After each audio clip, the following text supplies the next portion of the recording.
the great ace attorney. I'm not gonna lie, I'm not sure what else there is for us to find out. Clearly the main judge dude was the Reaper.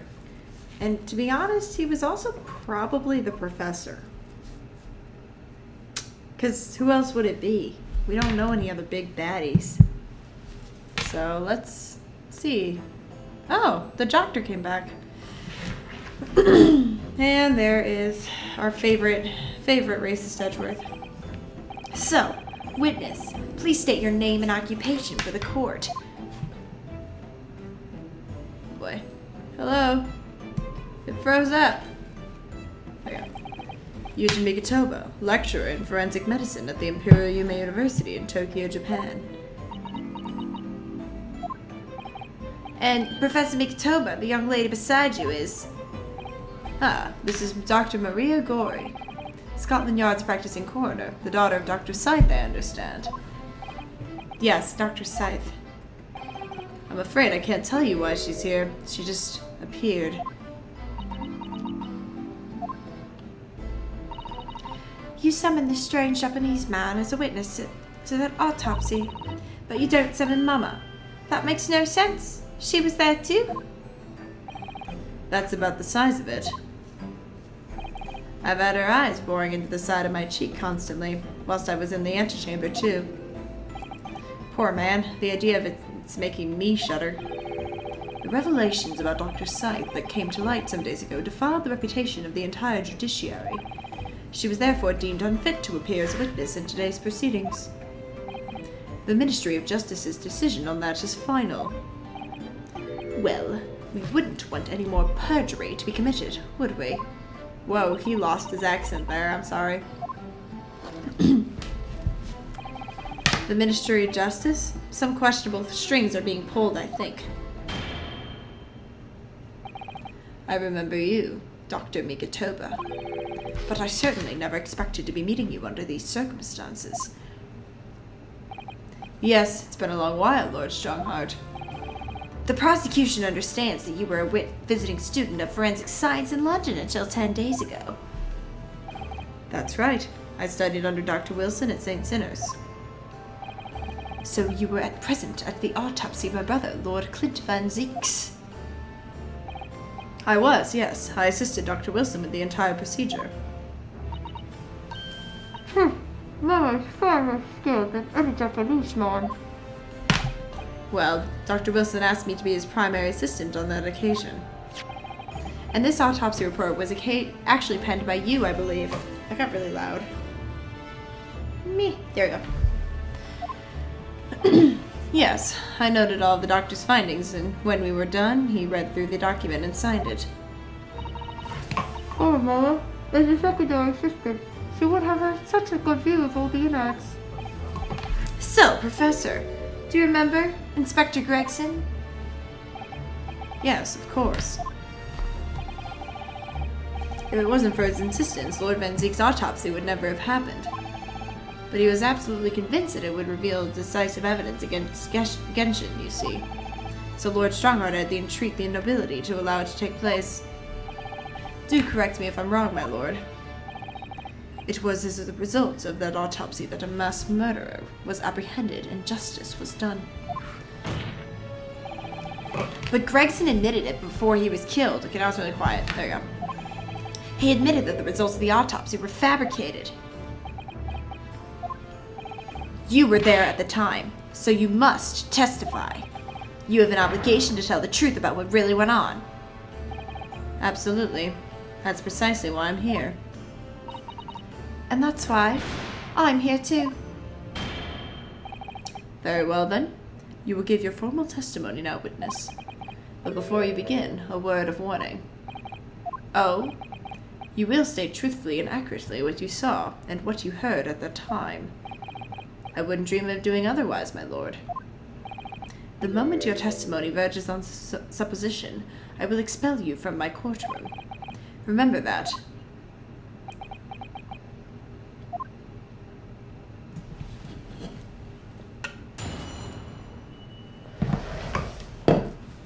The autopsy of Clint Van Zeeks. What you got? From my own observations, I couldn't say there was any indication of the autopsy results having been fabricated. Death resulted from a wound made by a Western-style sword transfixing the heart. That I found a little strange. There were no other signs of internal injury. Nothing questionable at all. It was just that beautiful but dangerous piece of evidence removed from the man's stomach. Presumed to have been swallowed by the victim as a way of posthumously identifying his assailant. No indication? Nothing to suggest fabrication. Professor Mikitoba, are you certain about that? Well, nothing that I could positively identify as such, much less swear in testimony. Ah!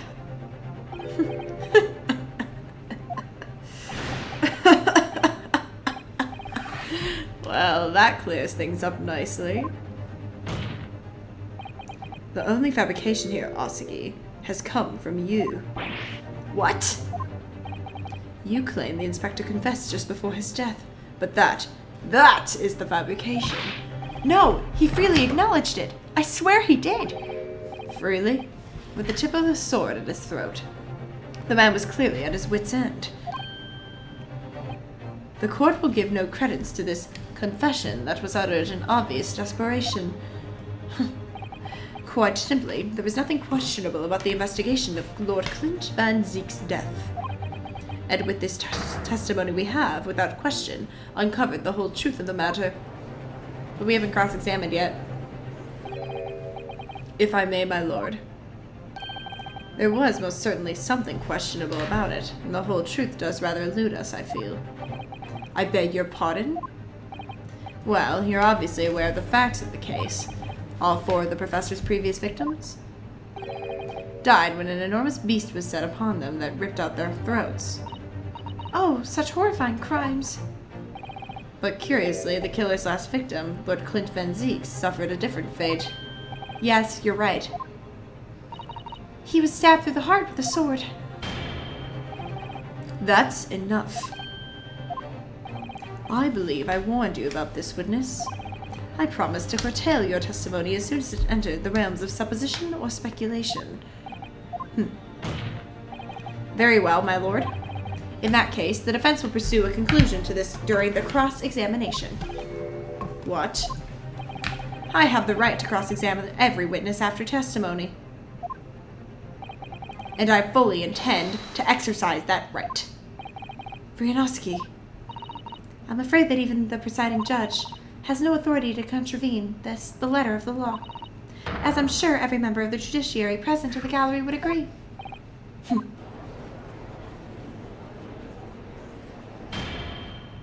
Very well.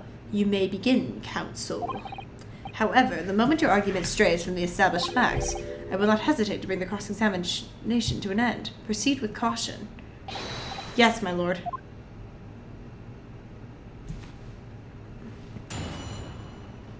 I feel like it shouldn't even be him down there at this point. It should be the judge. See, now it got loud again. I don't know what's up with the sound design in this game, this chapter. From my own observation, because there was any indication, objects were fabricated, death resulted from a wound laid by the western side of the sword. What was the object? That beautiful but dangerous piece of what evidence? What exactly was it, though? What does beautiful but dangerous mean? Well, it was sparkly and round, with a hole, as if it might slip over a finger, perhaps. It was a ring, belonging to Genshin Asagi. My father's ring was inside the victim's stomach? At the time, Genshin wore a large ring on the digitus quartus of his left hand. Why can't you just say on his finger? The 4th, or ring finger. I'd understood it was some sort of keepsake. When my father left Japan for London 16 years ago, I was 8 years old. But I remember that ring. You do? My father's possessions were sent to our family home in Japan after his death, but the ring wasn't among them. Obviously not. It was a key piece of evidence. It remains under lock and key in the stores at Scotland Yard to this day. After the autopsy, Genshin was summoned by the police to check for the presence of his ring. It wasn't on his hand, of course. Moreover, there were deep abrasions on his finger where it had been pulled off. They arrested the man there and then, right before my eyes. How could they? I brought the ring along with me today. What? Here it is, a bit dusty from years in the stores. Good gracious, yes, that's it. I haven't seen that in 10 long years. And that was found inside the victim's stomach. Yes, I'm afraid so. You hesitated there, Professor Mikotoba. Should we read something into that? Well, it's just that thinking back now, I didn't actually witness the moment it was extracted from the victim's body. Oh my, really? At that precise moment, Dr. Wilson had asked me to fetch him a new scalpel, you see. Dr. Gory, the removal of historical evidence from the stores requires my consent, does it not?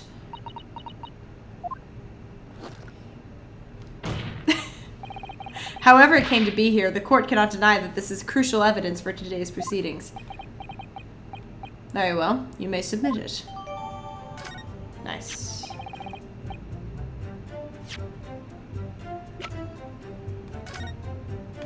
What we got, children? What's this? These fat claws are doing a good job of protecting the equally fat gemstone in the middle of the ring. That was mascara. Whoops. Yes, if you were clumsy, you could give yourself a rather nasty cut then, I should think. Ow! Now my finger's bleeding. The claws really are sharp. Oh my, that was very quick clumsiness, Mr. Naruhodo, even for you. Who would make such a dangerous ring? You couldn't swallow without doing so yourself some fairly serious damage, surely. A sticky mochi bun about that size would go down much better, with some red bean paste in the middle. Someone as clumsy as me would probably manage to choke on it somehow. Good to know. Any other evidence of the ring? I feel like you couldn't even swallow it if you tried. Like, look at that thing.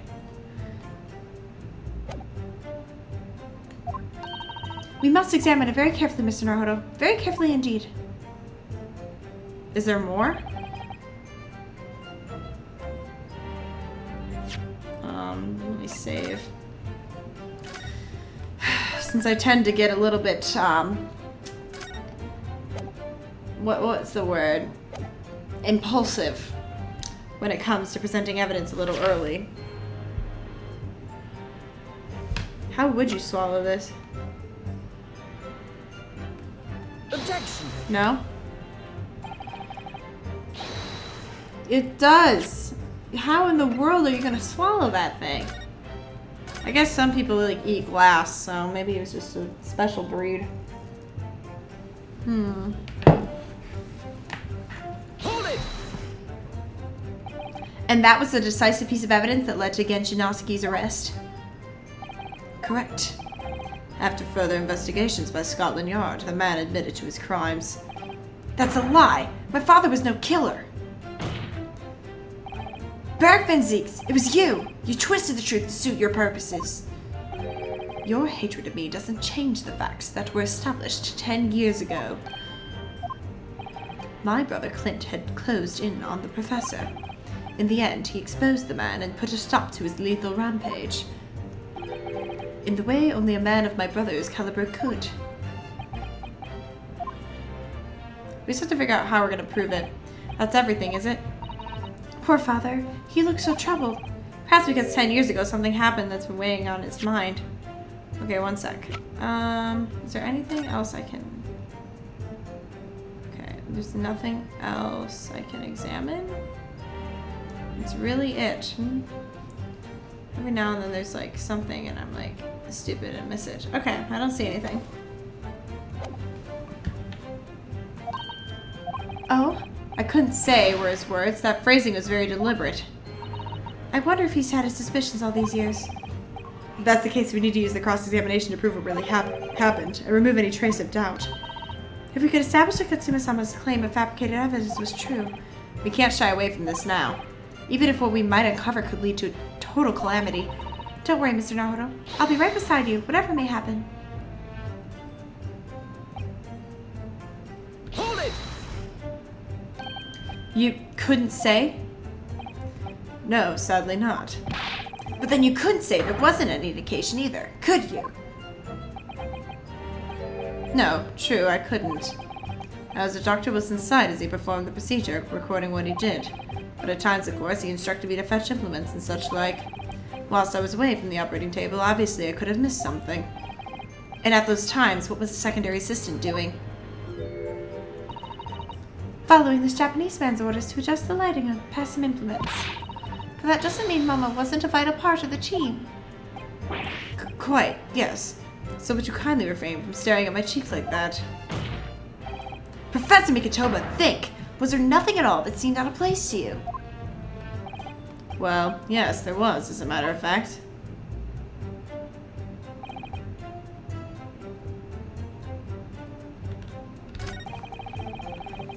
Oh, I pressed the wrong button.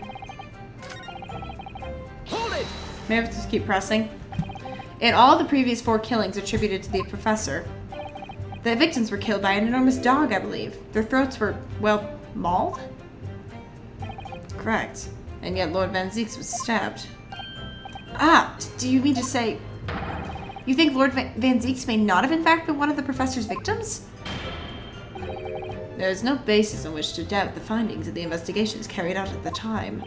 But Genshin Osugi confessed to all of his crimes upon his arrest. He admitted to having taken the lives of all 5 members of the aristocracy. Yet the beast that was used to carry out the killings was never identified. No evidence was found to suggest that Genshin ever had kept a dog. A true hound of hell.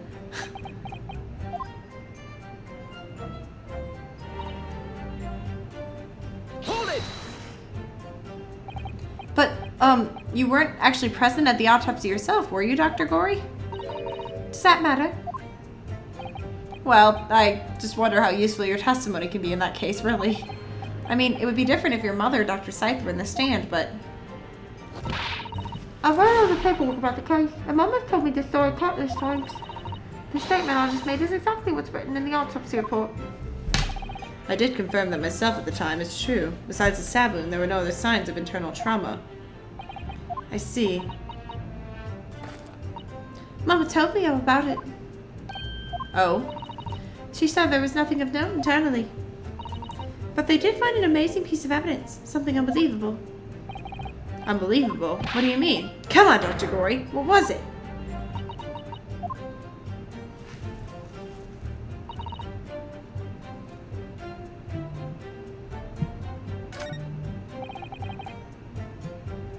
Okay. So there's gotta be...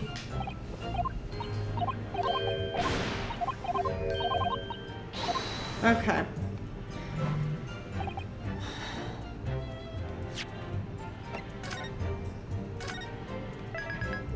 How would he have swallowed that ring without it, like, tearing up his throat? Okay, we saved it. Let's try presenting the ring, maybe. Objection! Really? I haven't the slightest clue. I really don't know where we're going with this. Let me look at the autopsy report. Where's the autopsy? No.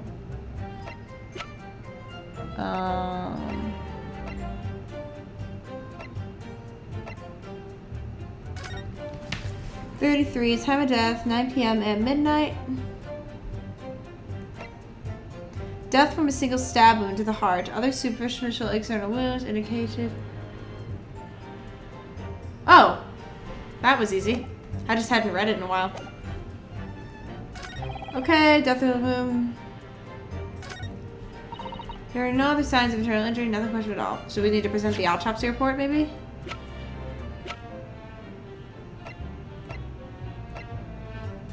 Objection! Really? Okay, maybe not that? Because it just said there were other things. We're gonna figure this out. I think it might be the autopsy report.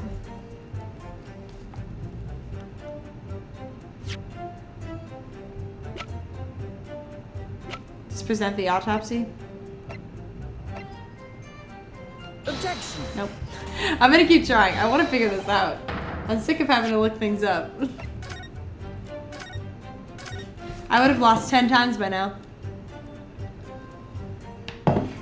Okay.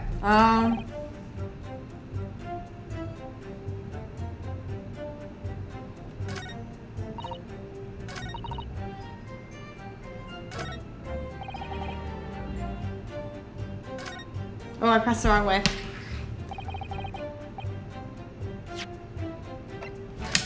Let me see. What am I missing?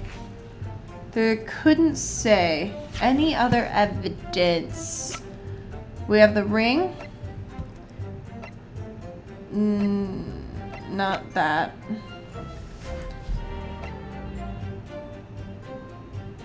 Clint's autopsy report.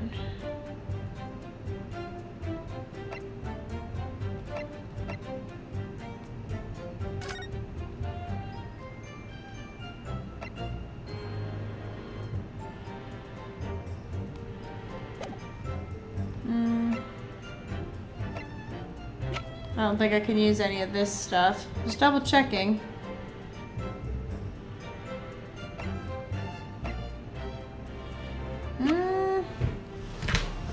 Goodness, where are we going with this? Okay, there's gotta be... We have the ring. Let me, like, I guess double check the autopsy, like, one more time. Clint's autopsy. Let's see. The male, 33, time of death, 9 p.m. and midnight. Death from a single stab wound to the heart. Other superficial external wounds indicative of a duel. Okay, it's here.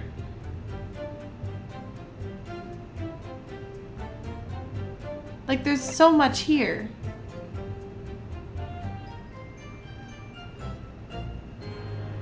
Inspector Gregson. Oh, that's okay. Okay, it's gotta be the autopsy report on one of these. So it's not this one.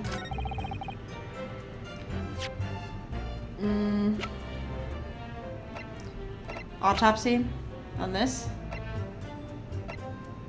Objection. Really? Really? It's gotta be... I'm so confused. It's gotta be the autopsy report.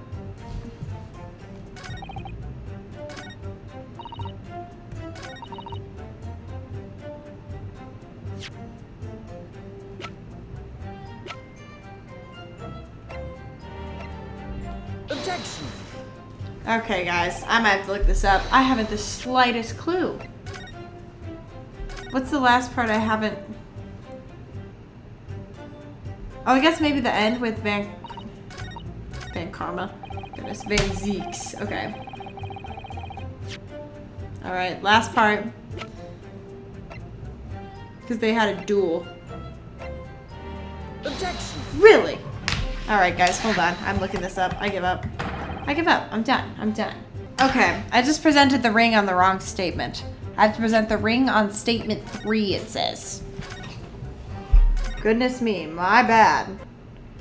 No, maybe evidence can just be evidence. 2, 3. I thought I must not have presented on that one. I thought I did, but I guess not. Objection. I don't know. It's so hard to figure out what they want me to do. The court has heard that the ring was extracted from the victim's stomach, but you didn't actually see it being removed, did you, Professor Mikitoba? That's right. As I said in my testimony before, at that moment I was fetching a replacement scalpel that Dr. Wilson had requested. In other words, you can neither confirm nor deny whether this ring in fact really came from the victim's stomach or not. What are you suggesting, counsel? That the ring was never in the victim's stomach to begin with. It's entirely feasible that Dr. Wilson fabricated that detail about the autopsy. What are you saying? That Dr. Wilson... That Dr. Wilson was in possession of the ring in advance, after it was somehow stolen from Mr. Asaki. And he produced it during the procedure, pretending to have found it there and then in the victim's stomach. Objection. Supposition at best. What possible evidence do you have to support such a rash claim? This evidence, right here. I presented that okay.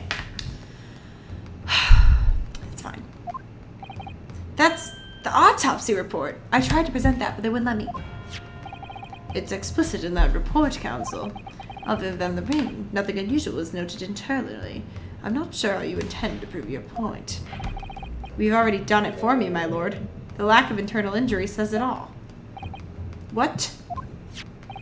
To swallow a ring of this size would require considerable effort and determination. And in addition to its size, there are sharp claws around the gemstone to contend with. My brother was a determined man, and on the brink of death even more so, I'm sure. He would have stopped at nothing to ensure that evil killer was brought to justice. But if he really had swallowed that enormous ring, it's inconceivable that no traces of its passage down his throat would have remained as internal trauma. I was trying to say that, I just didn't know where I was supposed to present the evidence. No.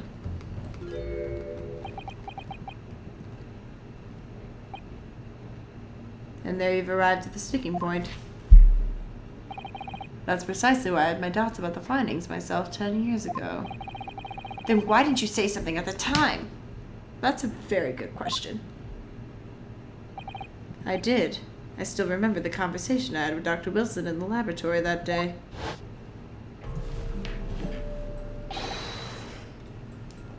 Look at this! Now this is a very curious thing to find in a man's stomach, wouldn't you say? But isn't that rather peculiar, Dr. Wilson? What's that now, Migatobo? Well, if you swallowed a ring of that size with those sharp metal claws that it has, surely you'd expect to see damage to the throat and esophagus? Torn mucous membranes at the very least. Dr. Migatobo, may I remind you that I have vastly more experience than you. I'm terribly sorry. I can think of plenty of ways to explain why no injuries would be seen. No, let's say this. The victim would appear to have ingested the item as evidence to identify his assailant. Go ahead, write it down.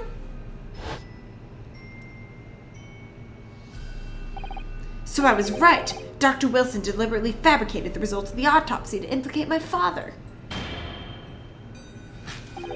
I'm disappointed, Counsel. That argument is nothing more than speculation. What? Dr. Wilson was Britain's leading authority in forensic science and autopsy work. There is no scientific basis in which to doubt the man's expert opinion. Pardon the interruption, my lord, but damage to the mucous membranes of the throat is easily identified even in living subjects. Using a device called an endoscope, recently demonstrated in practical use in France. I won't let the government can pay. I don't think so, and Dr. Gorey, rest assured that your removal of evidence from the source without permission will not go unpunished.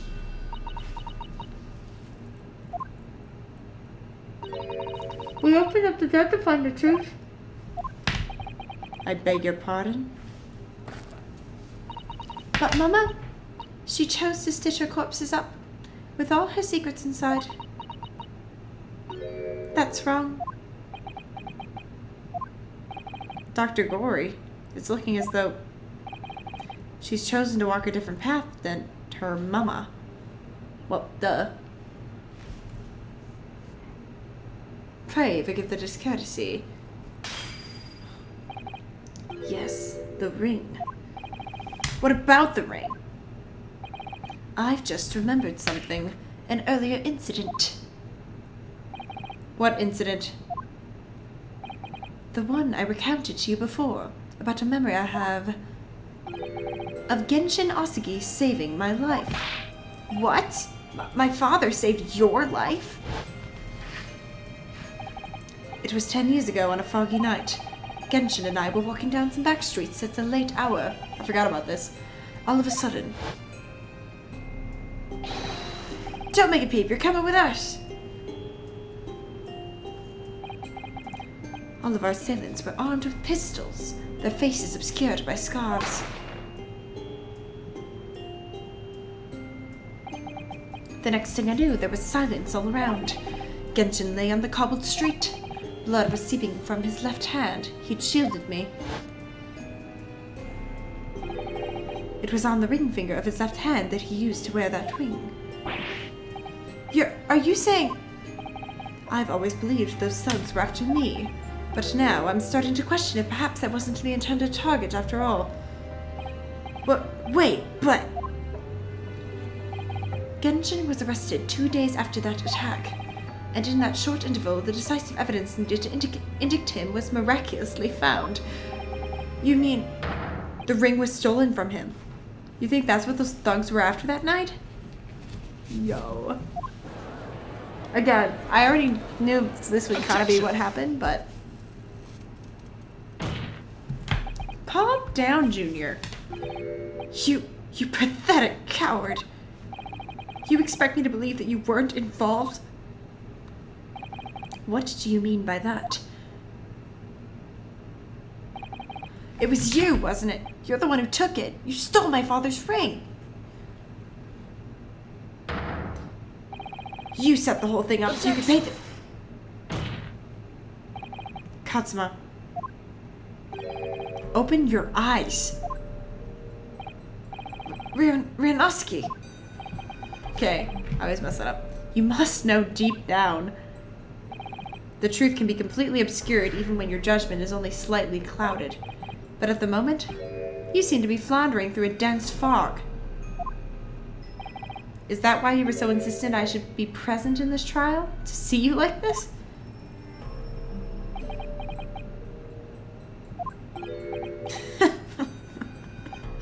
Well, this is an amusing spectacle. What a grandiose expression on your face, as if you were Lady Justice herself. It seems you've thoroughly convinced yourself of this alleged fabrication of the autopsy results. So much that you're apparently blind to the blatant contradiction that would be born out of it. What? Though it's extremely hard to believe, let us imagine that there was some misconduct during the autopsy. If that were the case, why would Osuke not have disputed the findings in his trial? Oh. In the closed court hearing 10 years ago, the defendant never once denied the claims against him. Isn't that right, Lord Van Zieks? Yes, that is indeed correct. Upon hearing the verdict of guilty, he merely closed his eyes, quietly accepting the judgment. That the actions of a man who has accepted responsibility for his deeds and is resigned to his fate. But then... Oh my, that is very strange. If Mr. Osuke did nothing to oppose the charges against him, then... that would surely mean that there was no fabricated evidence. An obvious conclusion at which you should have arrived many minutes ago, Prosecutor Osuke. Your twisted loyalty and clouded judgment are hampering your ability for logical thought. I mean, they're not wrong. Genshin Osuke's silence at his hearing can mean only one thing. There was no fabrication of evidence during the autopsy of his final victim 10 years ago.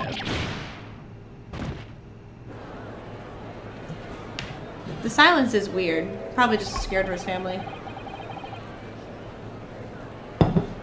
But if that autopsy was all above board, there will be nothing to stop Lord Strongheart bringing this trial to an immediate conclusion. Objection.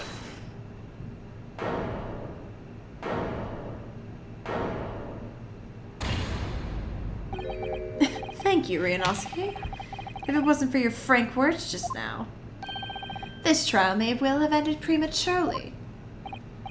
Katsuma, what's this latest absurdity, Counsel? My lord, your reasoning is perfectly sound, but for one giant hole. I beg your pardon? You claim my father's silence was due to the fact that there were no fabricated evidence. I did not do that, right? But there's another possible explanation. You've overlooked the possibility that he had a reason for maintaining that silence. Objection.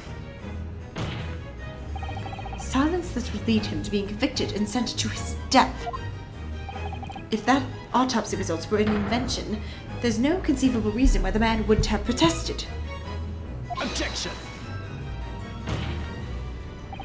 Oh, those results were an invention, all right. There's no question of that. Or are you forgetting that two people with a connection to that autopsy have been assassinated? If I force the grievances I feel from my mind, I start to see you in a very different light. I think perhaps it's you who's been living in delusion these 10 years. Me. Katsuma-sama has created one last chance for us here, Mr. Naruhodo. If we could only show that there was a reason for his father's silence. A reason why the man would have said nothing even though he was innocent. Could it have been part of some negotiation? Enough rhetoric. The court must be shown evidence. What proof do you have that could possibly explain Osuke's silence in court? Probably his kid threatened or something. So we'll do probably his last will and testament.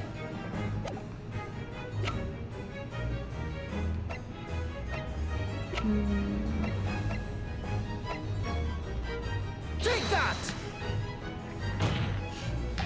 This is the defense's answer to that question. Nope. Alright, good try.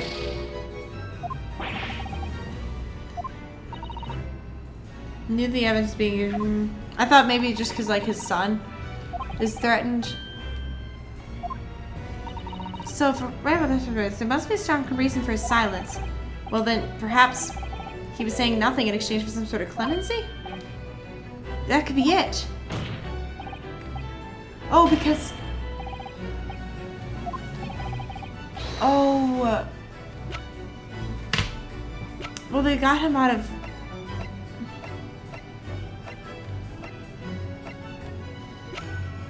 Hold on, let me load, because I might as well have all 5 of my points. They got him out of, prison. There was, like, the escape thing. So, hold on, what do we got?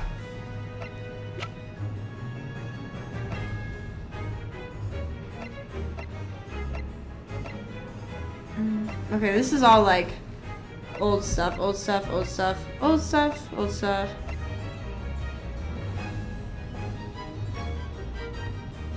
Something here.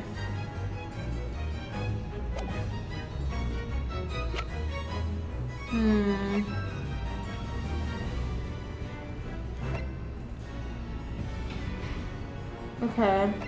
Not the Red-Headed League thing. There's the whole Chief Warder thing, but I don't think that's what they're looking for. What evidence?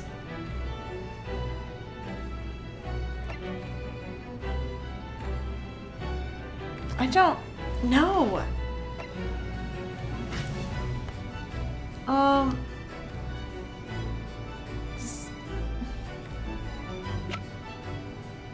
I really am so confused where they're going with this. But, you know, we can just keep trying to present evidence.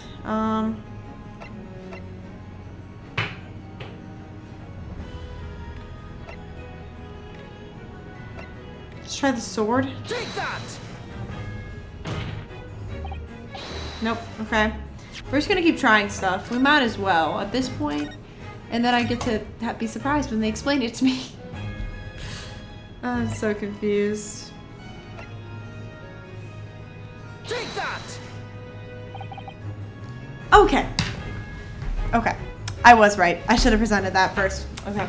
It's true that Genshin Osuke's silence during his trial resulted in his conviction. But that didn't actually lead to his execution. On the contrary, it led to his escape. An escape that was only possible because he'd been sentenced to death. Although I find it hard to believe my father would have negotiated in that way, the defense is correct. A fake execution, falsification of a death certificate, and a jailbreak inside a coffin. Clearly such an elaborate plan couldn't have been carried out by my father alone. He must have had the help of a collaborator from the judiciary. I have here the dismissal notice of the chief warder who was working in the prison at the time. The notes read, "There are indications that the jailbreak was planning prior to the inmate's incarceration." In other words, there were suggestions of some sort of negotiation between Mr. Osuke and the British government. In exchange for his silence in court, he was given an assurance that he would be broken out of prison. Yes, with that sort of clandestine agreement in place, I can imagine he would have kept very quiet. I would go further than that, in fact. I would say that the elaborate jailbreak of Mr. Osuke can be explained in no other way. I was thinking that. That's why I put the letter in there. First, fabricated evidence, and now a jailbreak conspiracy. Of course, because it's all intimately linked. The prosecution wishes to summon new witnesses to the stand. Witnesses? People who can testify about the jailbreak that took place 10 years ago. Oh. Governor Kaden? And the poor chief warder of the prison. I won't allow this trial to turn into a farce, to summon the governor and the prison after all these years. Oh, it wouldn't be any trouble, my lord. What? Father, My dear friend may appear a little rattle-pilled at times, but I can assure you he is extremely thorough. He wired both Barclay and the local prison earlier, asking Governor Caden and Mr. Vigil to attend the Old Bailey as a matter of extreme urgency. Mr. Sholmes did that? Are you telling me that? Both men are, unless I'm mistaken, waiting just outside the courtroom at this very moment.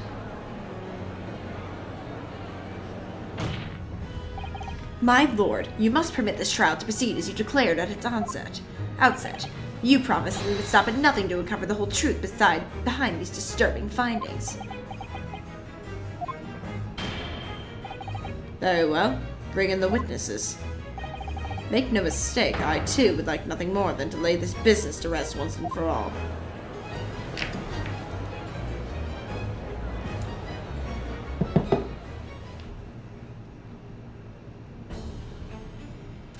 I don't remember their voices.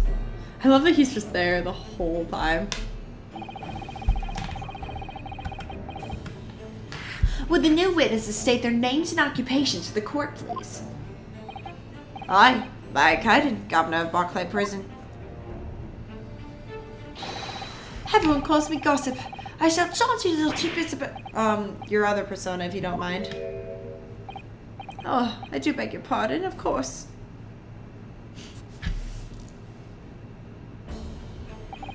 My name is Daily Vigil. I used to be the chief warder at Barclay Prison. The reason you've been summoned here to court today is to testify about the jailbreak of the so-called professor 10 years ago. Lost a professor? I've already been through all that before, a decade ago. And the conclusion was that there was not anything towards it that happened. Whoa. A convict escaped from your prison, Governor. Hardly what you call nothing untoward. Ah, well.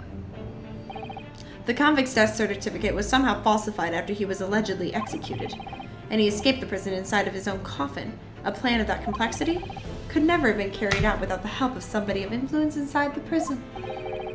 Governor Caden, don't imagine that the passage of time will afford you any protection. If it turns out that you were involved in the plot to break Mr. Oski out of your prison, then of course, the consequences will be very serious, in all likelihood a capital punishment. Gods, hold on there, laddie. All I did was... Witness, Governor Caden. Yes, sir. You have a critical role to play in the public safety of our country, a great responsibility to shoulder. The significance of your testimony in court cannot be understated. Therefore, think carefully before you speak. And Prosecutor Osaki, if you threaten the witness again, you will be held in contempt of court. I'm surprised they haven't done that yet. My apologies, my lord. There's no disputing the fact that an intricate jailbreak plot was enacted 10 years ago. Clearly, you were both involved in some way.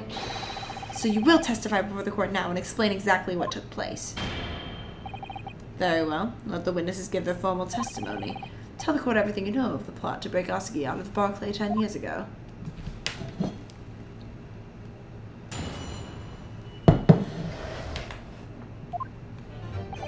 It was a day in jail, but Japanese doctor was found guilty.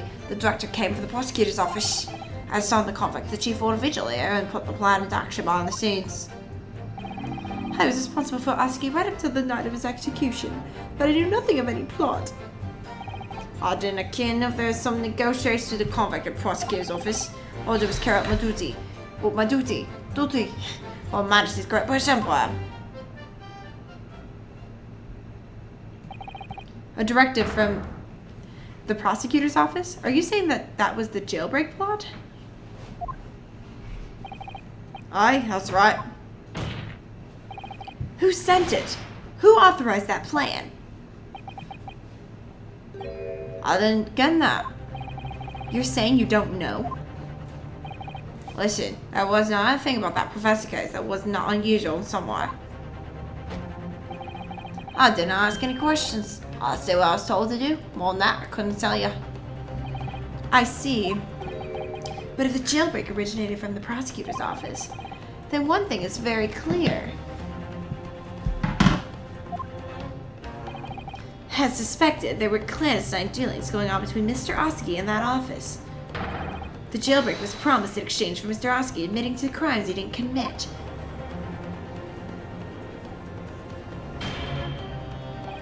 That, Counsel, is nothing more than speculation on your part. So, let me ask the defense. Oh, yes, my lord. I fail to see how these witnesses have any more pertinent information here. Do you intend to assert your right to cross-examination? Absolutely. I have no intentions of squandering a single opportunity, my lord. It seems all you Japanese are fiercely tenacious. Very well. Proceed, Counsel.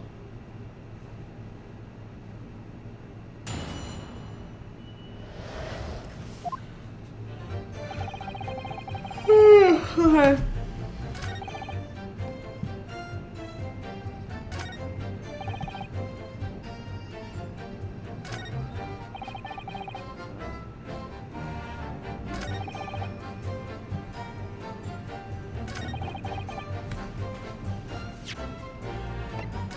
You didn't know? I'm gonna press this. Hold it! But you've already acknowledged that orders came from the prosecutor's office to arrange for the man's escape. There must have been some sort of negotiation. It's the only explanation. Aye, well, be that as it may, I didn't know nothing about it. I would have started no place to tell what you don't know for sure. I ken how much I do. I really lost his accent. Then I presume you also know this. Not telling what you do know is a criminal offense. So you were just following orders, is that it? I'm afraid that won't absolve you of guilt there. A man was still killed illegally, even if he was a condemned criminal. You may very well be found complicit in murder, Governor. So that's what's to be, is it? Even with the threat of conviction, you won't break your silence.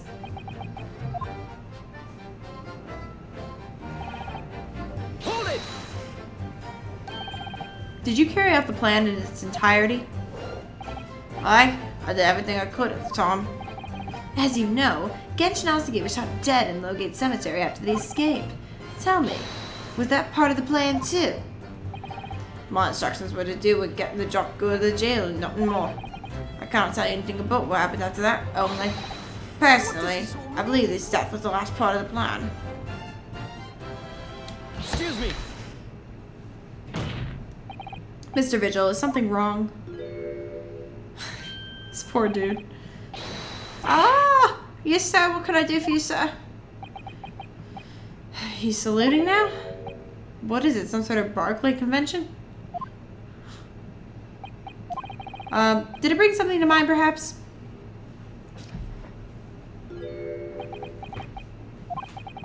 For the last 10 years, I've completely blotted out the memories of that time from my mind. I was betrayed by my superiors in the name of my country. Just as my father was betrayed, it seems. But you see, thinking back now, I really can't imagine that the shooting of Mr. Oski in the cemetery was ever part of the plan. What makes you think that? Well, it just doesn't make sense, does it? To make the man admit to crimes he didn't commit with the promise of a jailbreak, only to kill him in the end. That's treachery of the worst kind, but the point is, the intention was always to betray him. Why would there be need for all the genesis of an escape? Oh. Yes, that's quite true. If whoever negotiated with Oski never intended to keep his or her end of the bargain, it would have been far simpler just to let the man be executed in prison as dictated by his sentence. It all happened in that vast chamber of secrets that is Barclay behind the high prison walls. I suppose nobody knows what really went on in the execution room now. Yes, it's an unsettling mystery, certainly. Truth be told, there's a wee matter that's never quite made sense to me. If you believe there was some kind of negotiation by the jailbreak between Oski and the body itself, it does not quite add up, does it? Governor Caden, I must insist that you explain these doubts that you have by amending your formal testimony. Guys, okay, gang.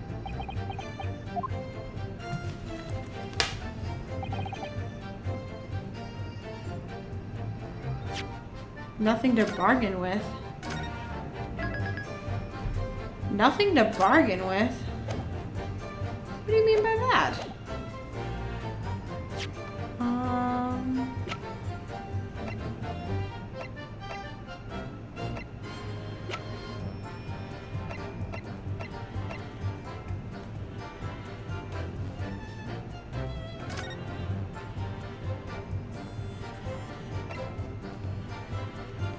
Okay, I'm gonna press this, but I am gonna just see if this is... Objection! Yes!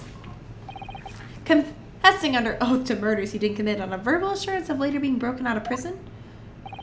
Genshin was taking an incredibly risky gamble. Very true. It was... Whoa. There was nothing to stop the British breaking their word and executing him behind closed doors anyway. Under normal circumstances, no man would stake his life on a gentleman's agreement like that.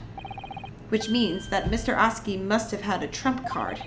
Something that guaranteed he wouldn't be betrayed. Some kind of weapon. I wish that fellow could have possibly have anything like that.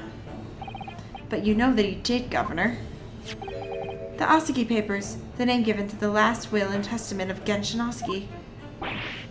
Oh, it turns out that Mr. Oski was hiding his will in his cell at Barclay. Chief Warder Vigil caught him with it one day. You squealed, did you, Wayward? Did I not tell you to keep our secret? You can't touch me now. Arr! Oh, Mr. Oski pleaded with the warder. Alright then, but what's on that paper? The last will and testament. This will is the only weapon I have left now. A weapon? And after the convict had been killed following the elaborate pretense of the jailbreak, that document mysteriously disappeared, didn't it? Well, yes. All the prisoner wanted to search through the belongings in his cell, but that will was just nowhere to be found. As I understand it, an exhaustive search was made for the document, which became known as the Oski Papers. Governor Caden, I believe you ordered your prison staff to find it at all costs, didn't you? Eh? Would I be right in saying that you knew? You knew that the so-called Oski Papers had the potential to make great waves somehow. Jeez, what the blazes you blathering about? The will is found, rotten proper. In the first cell I said it would be. But how can that be? Where in his cell? We'll search the place from top to bottom. Well, you didn't have to do a proper job, eh, you pilly-wally gullo. You can't criticize me now. I showed it to you before, did I know, you lawyer? Yes, you did. I have the document here. It's written in Japanese and reads the last will and testament of Genshin Oski. Which means everything is as it should be. Not quite, my lord. You see, there's an undeniable inconsistency here. What? What inconsistency? Mr. Oski described this document as the only weapon he had left, and yet this will contains nothing of significance at all. Nothing that would have given the convict any leverage. Are you suggesting, my learned friend, that the last will and testament stored at Barclay Prison all these years is actually a fake? Well, duh. As has clearly been demonstrated already, what went on at Barclay Prison was far above board. From above board. I read that wrong. That last vilification by the defense was an affront to the entire British legal system. This absurd notion of a weapon is something for which we have only the former Chief Warder's word. The man could quite easily be lying, or at the very least, sorely mistaken. What? No! I definitely heard him say that! I swear! Take a minute. Ah! Clearly we need to get to the bottom of this. We need to know exactly what happened with these so-called Oski papers. A waste of time. The will was fake. Where's the real document? Mr. Vigil was stabbed in the back by the judiciary 10 years ago. He lost everything. Very nearly his own life. And now you're going to do it again. You're ready to brand him a liar and turn your back on him without even letting him defend himself. It's clear that Barclay Prison is hiding something. It's clear that the jailbreak was a mastermind by somebody in the prosecutor's office. It's clear that some illicit negotiation took place. Is your lordship going to just gloss over these obvious holes? What did you say?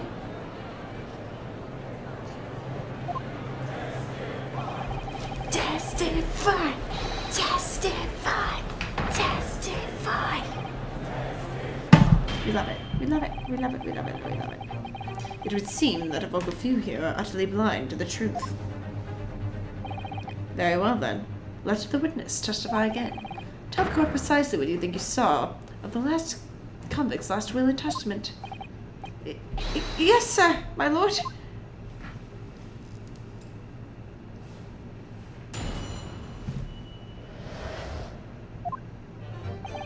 As the warder responsible for condemned convicts, I attended to Mr. Oski and kept his watch over his cell. The night after he was found guilty in court, he was doing something with that will in his cell.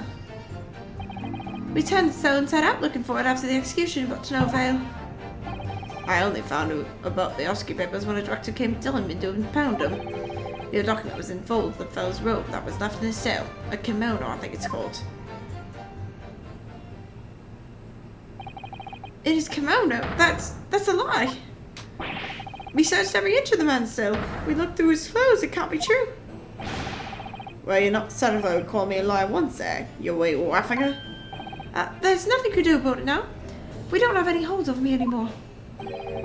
Other than the holds you like to take on my cravat, of course. Is that what you're going to do, is it? Are you going to give me a good shake again? Are you too scared?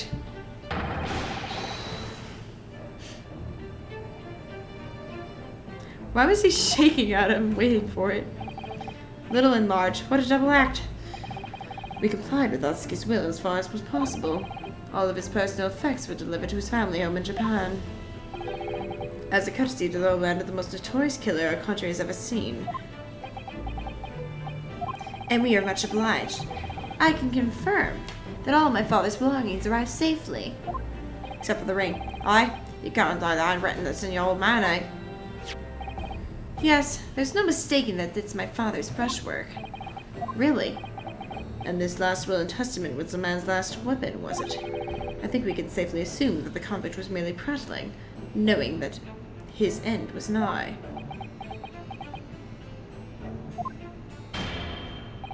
So, counsel for the defense, your cross-examination, please. Yes, my lord.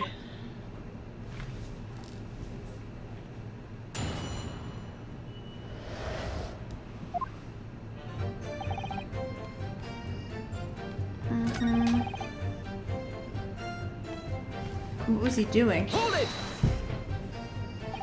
And he pleaded with you not to report him, didn't he? Yes, that's right. And like the Baba Yaga, you didn't tell me. Blonde breach of trust us. I could see that man in noble spirit. I found myself wanting him to something. According to what you told us 2 days ago, the convict had been strictly forbidden from having any writing materials whatsoever. Yes, you're quite right. Huh, so when exactly was the will penned? I was before the man remanded Barclay, obviously. Yes, at the prosecutor's office under the supervision of the relevant authorities. I personally instructed Oski to make a will for the benefit of his family and his homeland. In that case, why was it found in his cell? Or what do you mean by that? Well, if it was penned at the prosecutor's office, you would have expected that it would remain there for safekeeping, surely. It's curious. There doesn't seem to be any obvious explanation for why it was subsequently found in the convict's cell. Oh, well. The defense makes an astute point. Well, Governor? A prison governor cannot be expected to work into the prosecutor's office. In that case, Lord Strongheart, perhaps you can shed some light on the matter.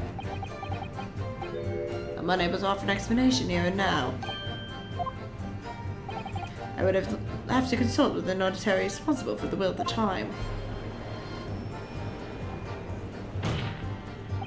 The fact that my father's will was discovered in his cell is clearly inconsistent with what was explained.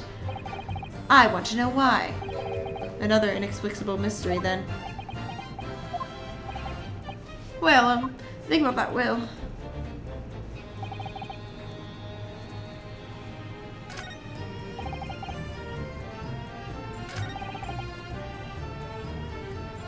Wasn't he, like, in a suit? A kimono.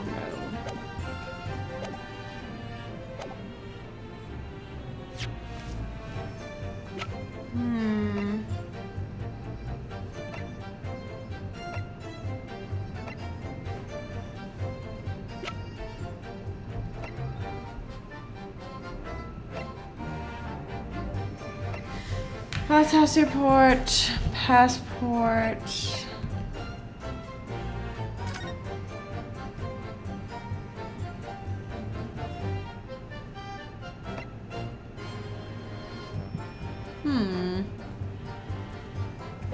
Interesting. I'm just a little... He's not in that picture. Where's the... No, I didn't mean to do that. Is there not...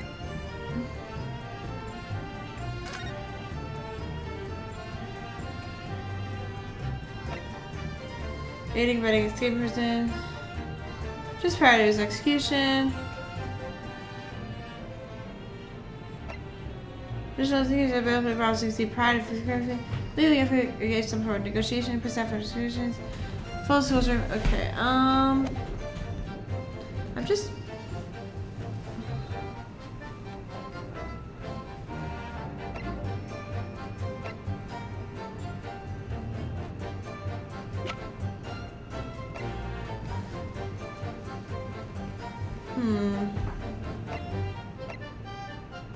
I don't.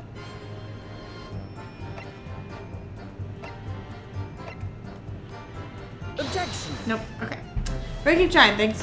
I guess I could keep pressing statements for now. I'm just not. I don't understand.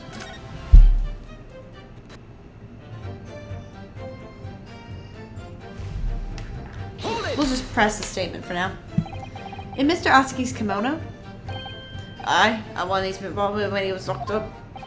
Yes, he was permitted to have his personal effects with him during his incarceration, I understand. That's right.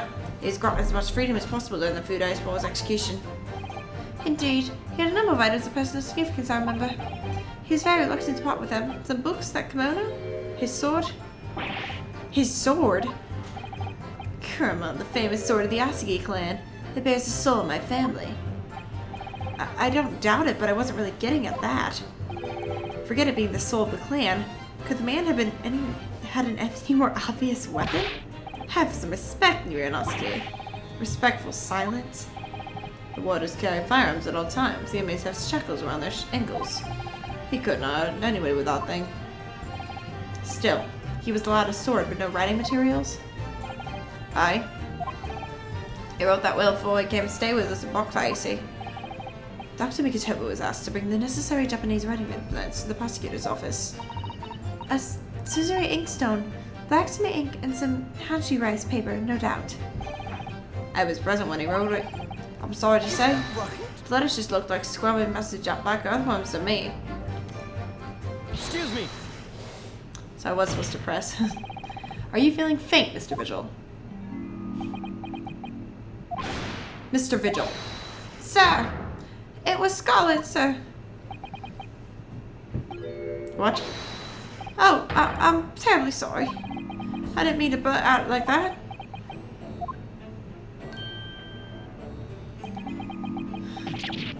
Less swaying and more explaining would be helpful.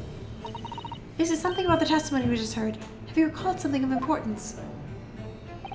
Something of importance? Possibly or possibly not. I'm unable to tell which way he's leaning, I'm afraid. My lord, the defense asked that Mr. Vigil be permitted to supplement his testimony with this possibly not important detail. Permission granted. Go ahead, Mr. Vigil. Yes, I was scarlet. As I remember, the document was written in scarlet ink. Perhaps I'm not mistaken. Can we just present the evidence? That makes absolutely no sense, because it's not written in scarlet. Where's that will?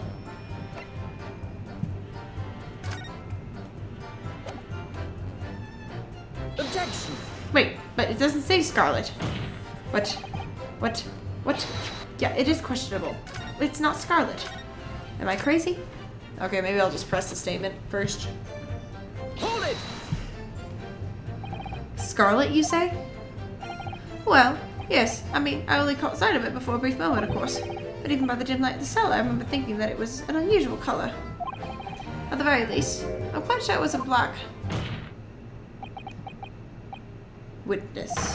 Is that really what you saw? Huh? What? Sir? Is something wrong, Lord Strongheart? I apologize. Continue. What do you make of that, Mr. Naruhodo? For Lord Strongheart to be so visibly shaken in that way. Didn't have it. You can clearly see the Britons here, because their eyelids wasted by a coat. Well, yes, you're right.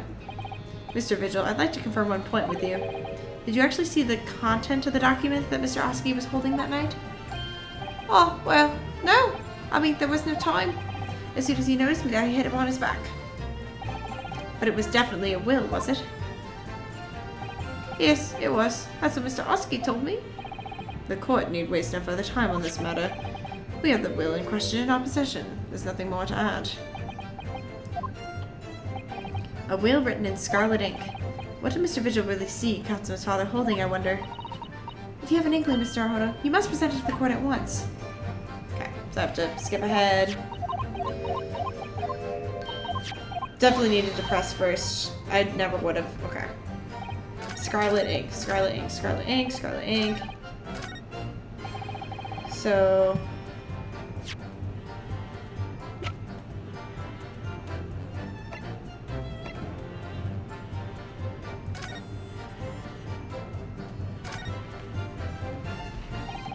Kurama, the Great Blade. Uh-huh.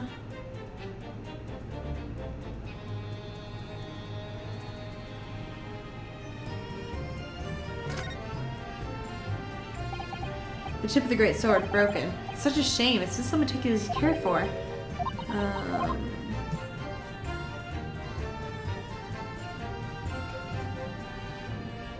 Scarlet. So was it his sword? Objection! No. Okay. So it wasn't that. I was just thinking scarlet, like the ribbon scarlet.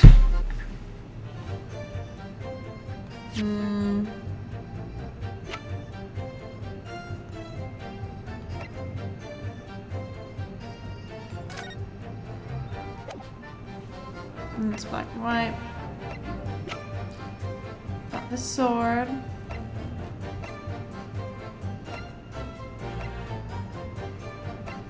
Scarlet. What's written in scarlet? What about the passport, maybe?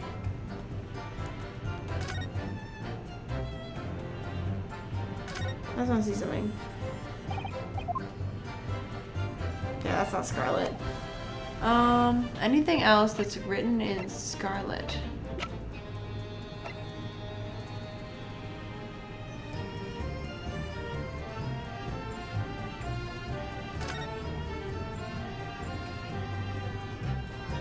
No? Okay. Oh, I didn't mean to do that. Scarlet. What? Where are we going with this?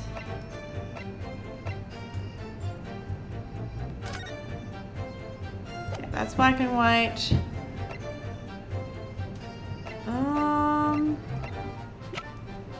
Thought it'd be the scarf that's on the sword. What else could we...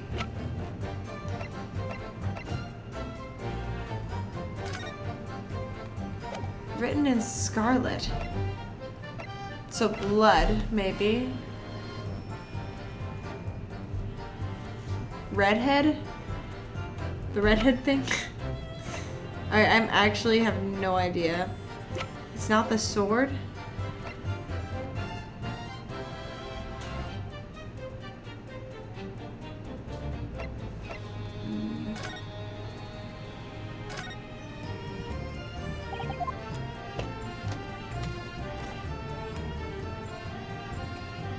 Scarlet, scarlet, scarlet. Okay. Guys? Am I stupid? What is he talking about? I'm not even bothering to pause. What in the world?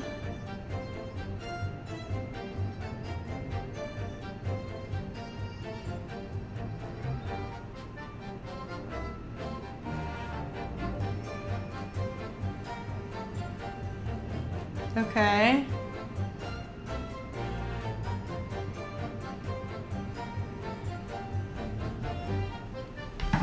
Oh wait, I'm right?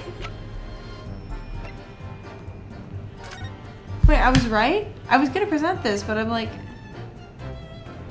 Oh, scarlet ink! Yeah, okay, never mind.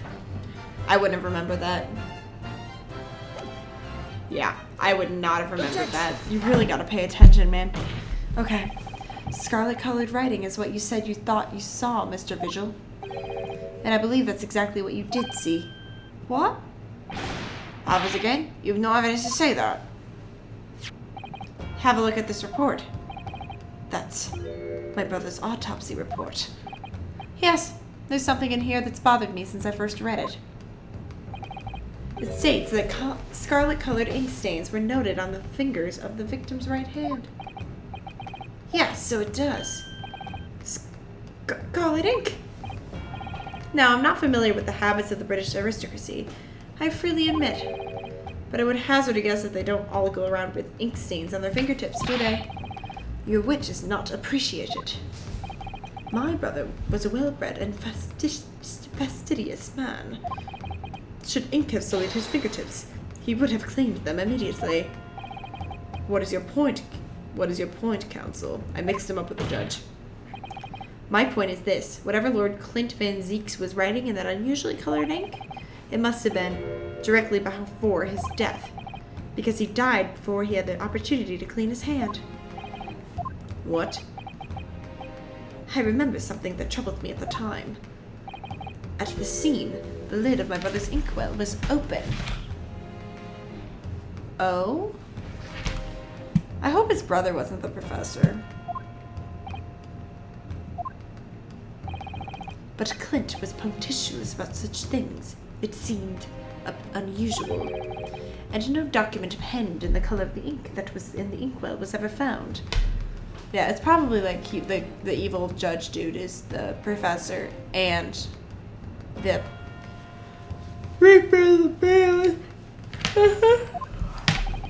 So the document had disappeared. Are you suggesting that the document my father had in his hand that night in the cell was the same document that Lord Clint Van Zeeks was writing moments before his death? Then it was... If Mr. Vigil's testimony is to be believed, it can only mean that, yes. Mr. Vigil. Sir? When you spotted Mr. Oski with the document in his cell, his precise words were as follows, were they not? Alright then, what is on that paper? A last will and testament. This will is the only weapon I have left now. A last will and testament?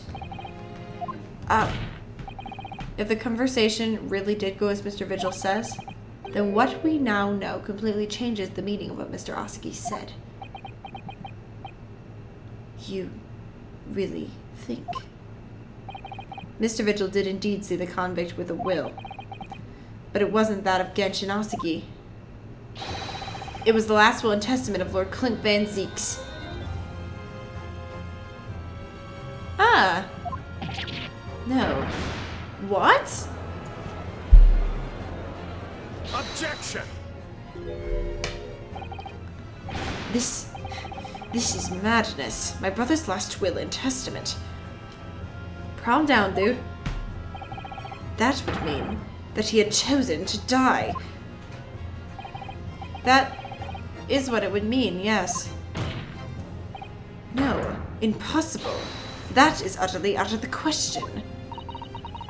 Lord Van Zeeks. Clint was pursuing the professor. It consumed him day and night.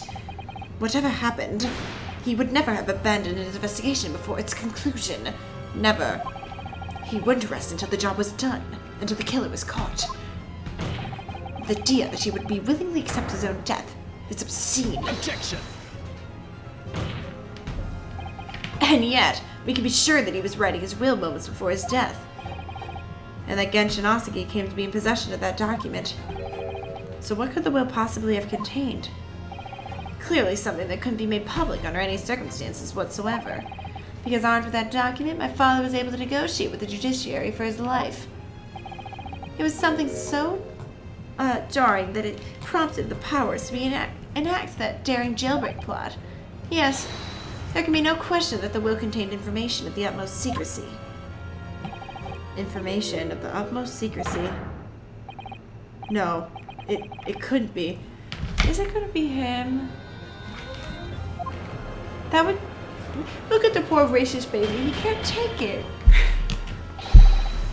I've heard more than enough. Pursuing this notion of a phantom will nobody can attest. Pursuing this notion of a phantom will nobody can attest to, having seen, serves absolutely no purpose. Objection! No, my lord, that's unacceptable. What did you say, counsel? The last will and testament that Ryunosuke had in his possession was that of Lord Clint Van Zeeks. All the testimony and evidence presented to the court has logically led us to that possibility. We have a duty to pursue the line of reasoning to its conclusion. But with no possible means of knowing the contents of the document, there is no line of reasoning to pursue.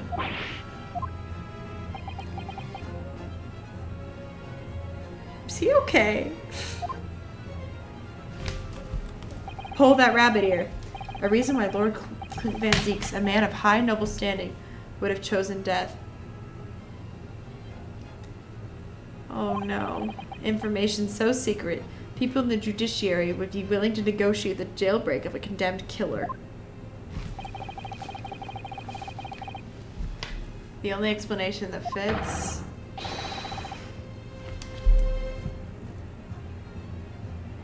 I don't want to be right about this. Is an unthinkable truth that turns absolutely everything on its head. But it's just too hideous. Mr. Naruhodo, however difficult the situation might become, you work with your client in pursuit of the truth. That's what you resolved to do when you entered the courtroom this morning, if I'm not mistaken, Mrs. Otto. So hold your head high and keep soldiering on. Yes, you're right. 10 years ago, in his final moments, Lord Clint Van Zeeks left behind a will. A will that Ryunosuke was able to use as a weapon to negotiate his escape from prison. In all probability, the details in the will were related to the professor case. The defense's last statement is mere conjecture. What are you getting at, man?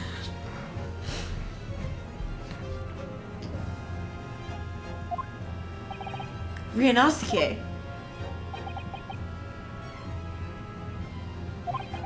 As soon as these words come out of my mouth, there's no going back. I believe that the last will and testament of Lord Ryunosuke was in fact a confession. I think it was a confession, guys. I'm not even gonna save. If I get it wrong, then I'll switch to an accusation. It's... Or it was an accusation. But he would have chosen death if it was an accusation. If it was a confession? Yeah. I think it was a confession.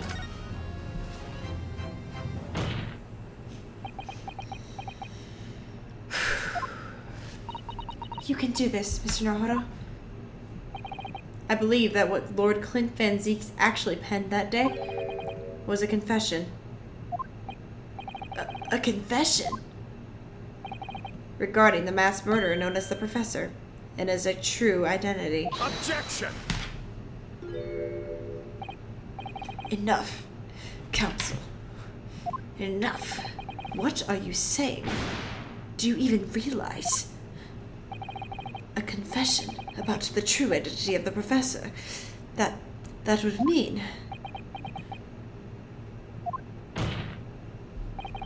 Lord Van Zeeks, I appreciate this must be hard to take in. Did I not call that earlier? But it's the only explanation that fits. I think I said I was hoping this wasn't what it did, but like it's also good that they're doing this, but also like, oh, the poor baby. Look at him. This isn't fun anymore. The killer that terrorized London a decade ago and became known as the Professor? The man believed to have murdered 5 members of the aristocracy? Wasn't Ryunosuke at all. No, you can't be suggesting. It was in fact the man believed to have been the 5th victim.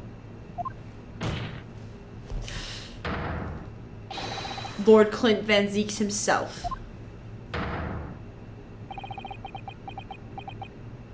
This isn't fun anymore.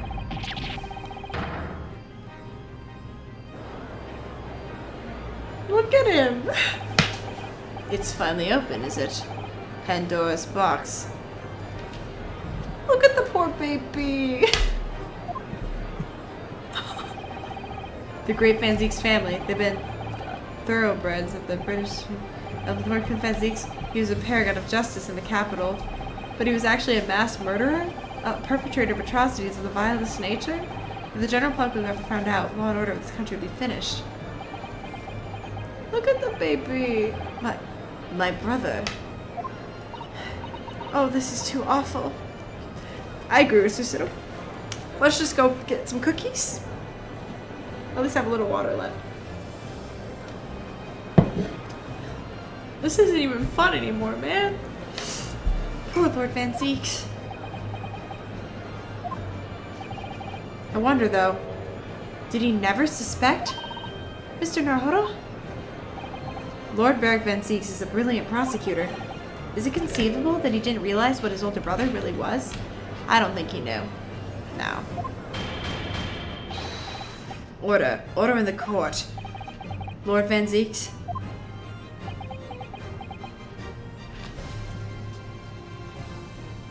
Can you, like, put your foot on the table and remember we used to have fun here?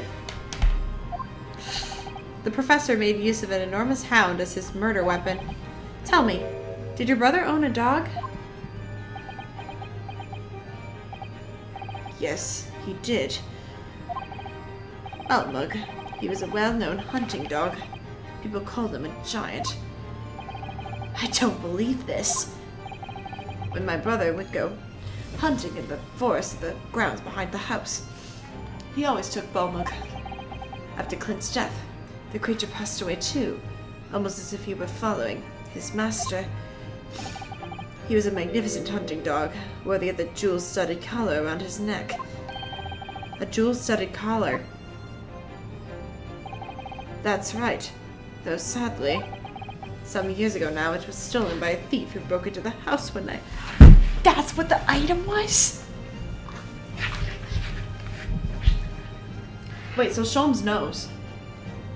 Okay, Sholmes was a genius who was trolling us this whole time, I swear.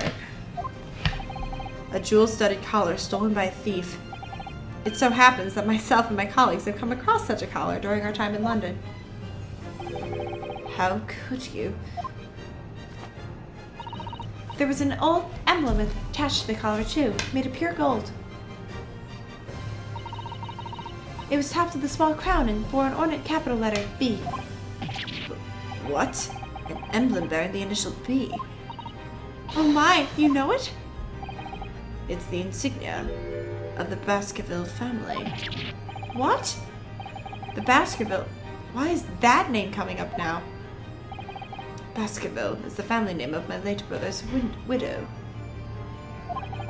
That pure gold emblem was an heirloom, which Clint acquired upon their marriage. Sorry, his voice became the other guy. There can be no doubt, then, the color you've described was Balmug's. The family insignia of Lord Clint Van Zieks' widow. There was a considerable amount of blood on the collar when we saw it. Since we know the dog was used for hunting, it could have been from its quarry, of course. But it could equally have been from human prey. So...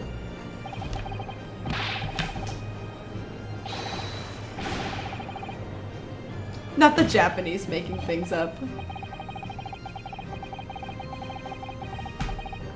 So in fact, the person responsible for these murders was of nobles and royals, was a noble himself. And that threatened to be an enormous scandal that would have irrevocably destabilized British society.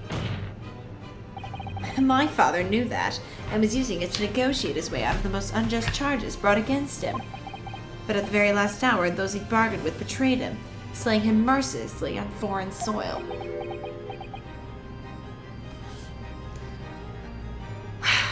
Guys. Well, can you deny it, Lord Strongheart?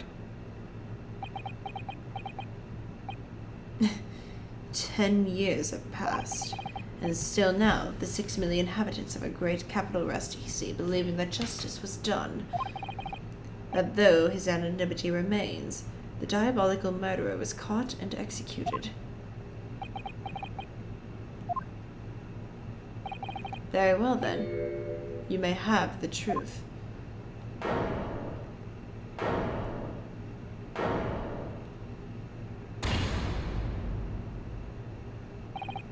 Tell me then. Tell me what Clint really was. Can you imagine though? 10 years later. Like, let's break this down for a second.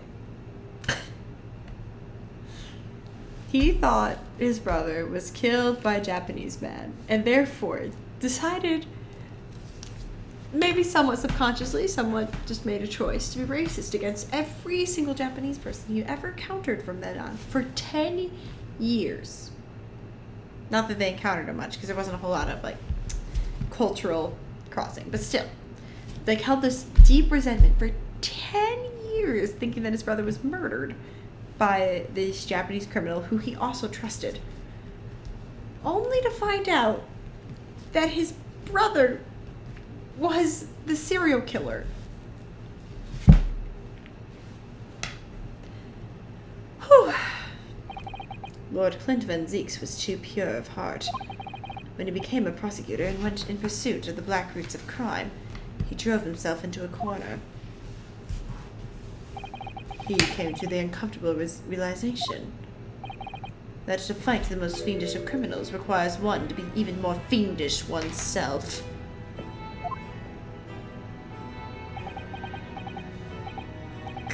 Clint.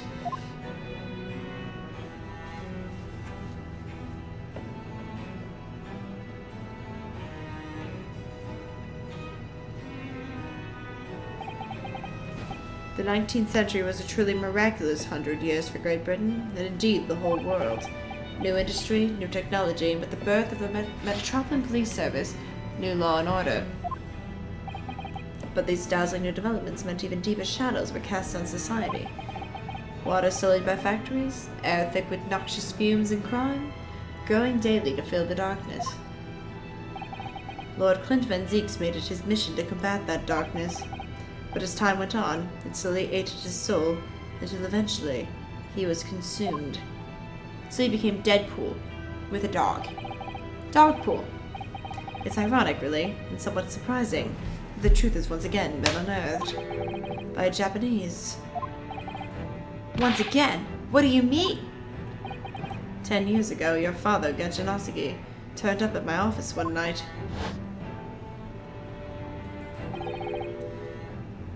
The professor? Yes, beyond all shadow of a doubt. You must issue a warrant to search his home at once. Don't be absurd. The man comes from one of our country's most illustrious families. He's a paragon of justice here in the capital. Yes, that's the point. That's why none of you British can see it. He's using his noble status as a diversion while he commits these atrocious crimes behind the scenes. Do you have evidence? Nothing definitive as yet, but he keeps an enormous savage hound on the estate. We need that full support of judiciary for this. We're up against a member of the aristocracy. He's gonna kill him. Like, I had a... Oh my goodness. Wait.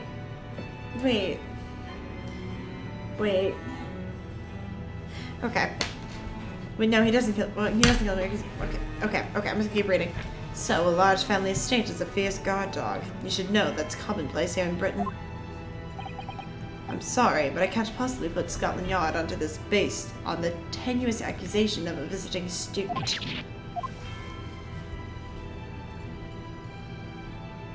This is tragic. So I turned down Osuke's plea. As a result, he took it upon himself to visit the Van Zeek's mansion on his own. We can only imagine now what happened between the two men. Though we know the outcome, of course. Lord Quint Van Zeek's perished. I don't believe this. So, in actual fact, Katsuma-sama's father did...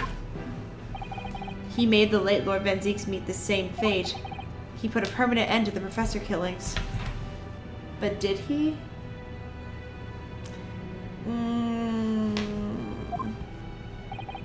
By taking the drastic measure of ending the perpetrator's life. No, because he was a big justice guy. I don't think he would have actually killed him. I think the judge killed him. I'm throwing it out there.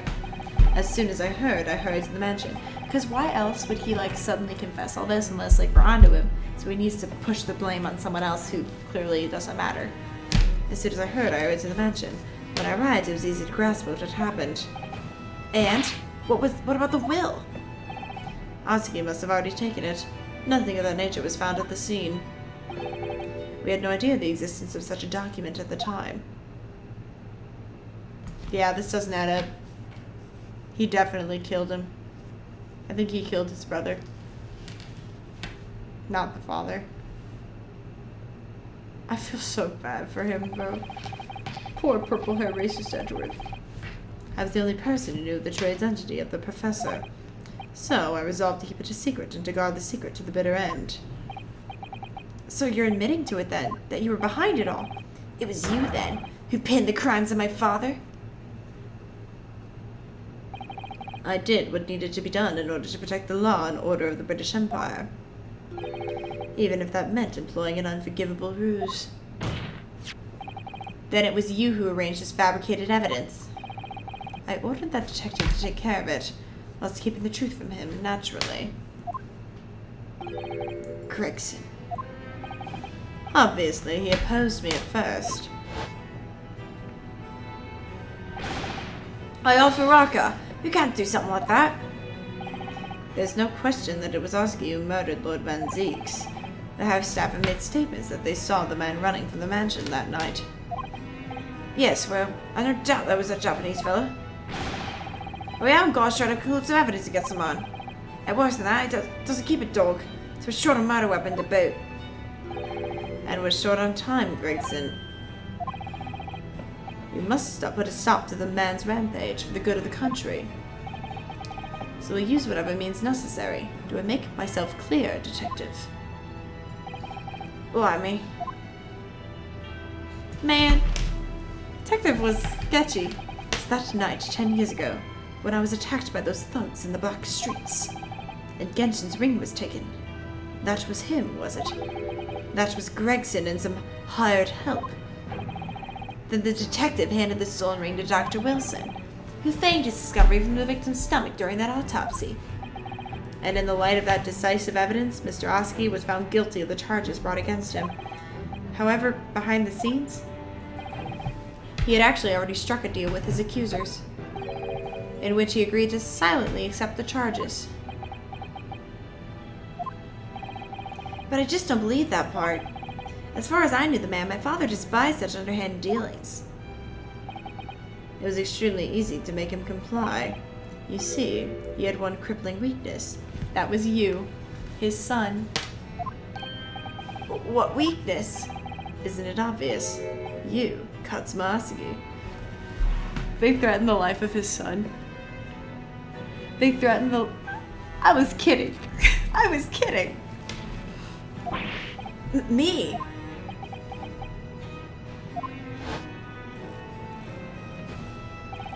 Perhaps you have no desire to return to your homeland, Osuke. What? Though I hear you have a 14-year-old son. Agree to cooperate and accept your guilt without contention, and you will see Japan and your son again.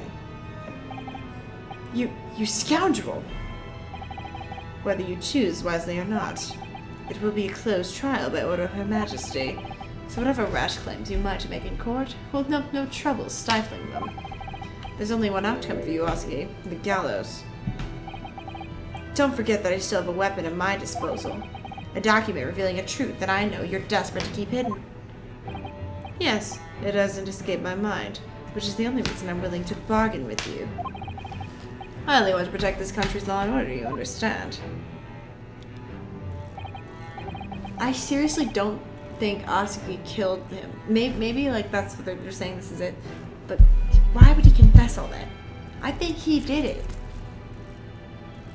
Maybe like the professor was gonna go come clean even, or something. I don't know. He had time to write a will. Maybe that will was a confession letter he wanted to get like published, and Strongheart was like, nah, I'm killing you. Boom. So what's it to be, Asuki? Where Asuki would be like, all right, fine, come clean, go see justice. Katsuma. This is so sad. This case has been absolutely wild.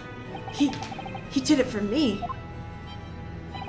And as I told him at the time, my motive was simply to protect Britain from the damage the truth would do. To protect this country's law and order, at any cost. Nah, he definitely killed his brother. He killed his brother. I've never dared let myself even consider this possibility until now. But in the light of all this treachery, I have to ask. The mastermind behind the Reaper of the Bailey. Was it you, Lord Mael Strongheart?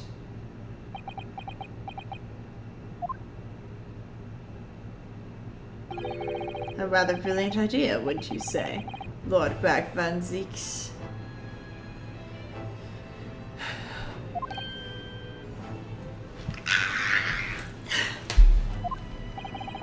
That's the spirit of your late brother.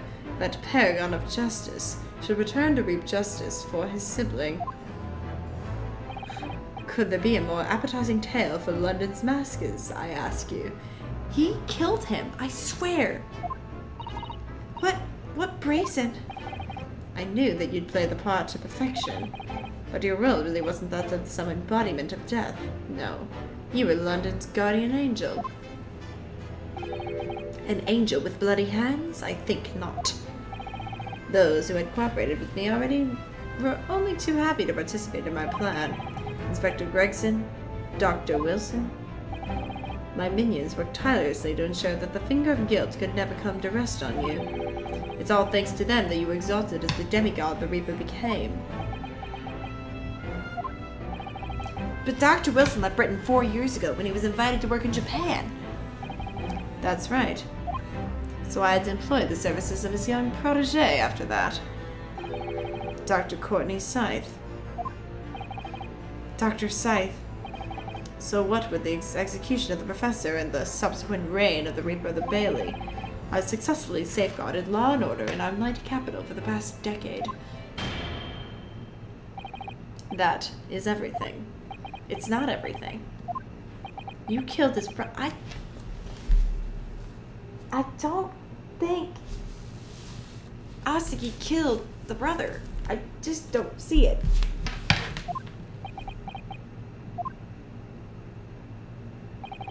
My lords, ladies and gentlemen, I do hereby confess it is I who sired the concept of the Reaper. However, let me say in my defense, it was all for the preservation of law and order across the entire empire. Lord Strongheart did it, an unforgivable collection of crimes.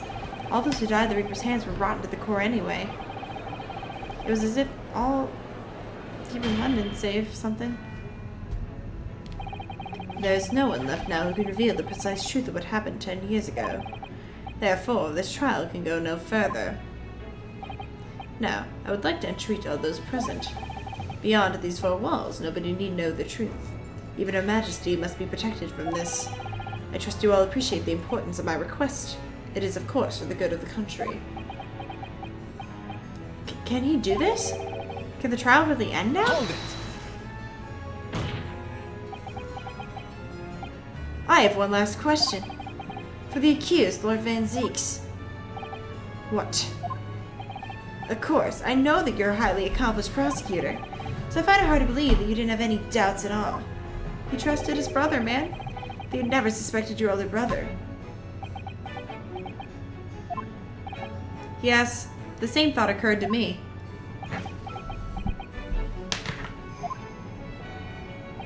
It was only once, but yes, I couldn't say I'd never had my doubts.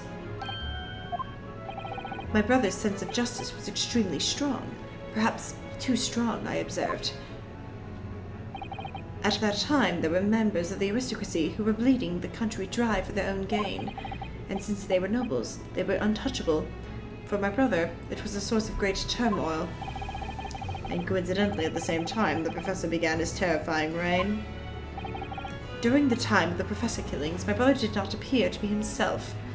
But still, you wouldn't... It's your sibling. You're gonna give him the benefit, bro. And that made you suspect? Yes. But it was only once, not more. Only once, really. Clint wasn't the culprit. That was my conclusion at the time, and I still believe that now. Do you have any evidence to support that idea? The third victim was the Lord Chief Justice at the time. It was he who had recognized my brother's potential and trained him as a prosecutor. No matter what the circumstances, it's unthinkable that my brother could have killed his friend and mentor. So, okay, here's the thing. Game. Writers, listen to me. You tell me this information earlier. You're just throwing that at me, and I'm like, well, how was I supposed to put that together? Where if you had said something like, oh, the third victim of the professor was XYZ, I could have thought about that and put that together and pieced the puzzle together. This isn't as satisfying. Anyway.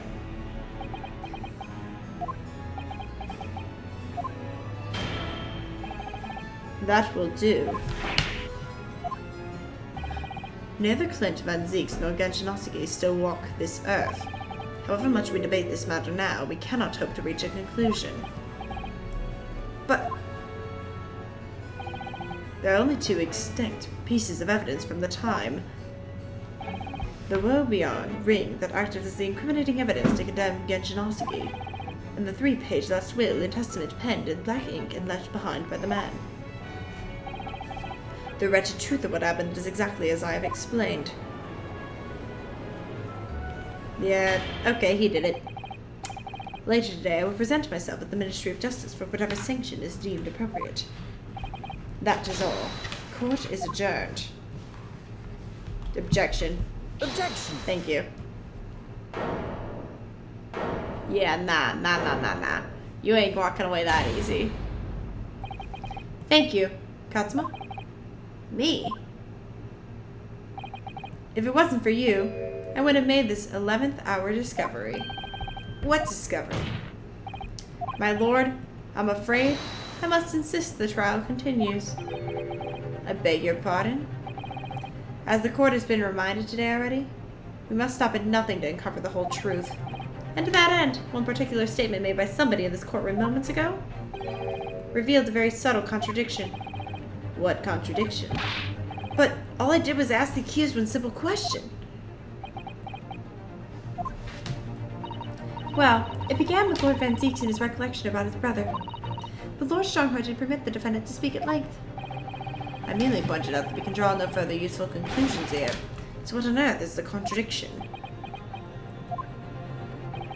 One of them definitely just said something contradictory.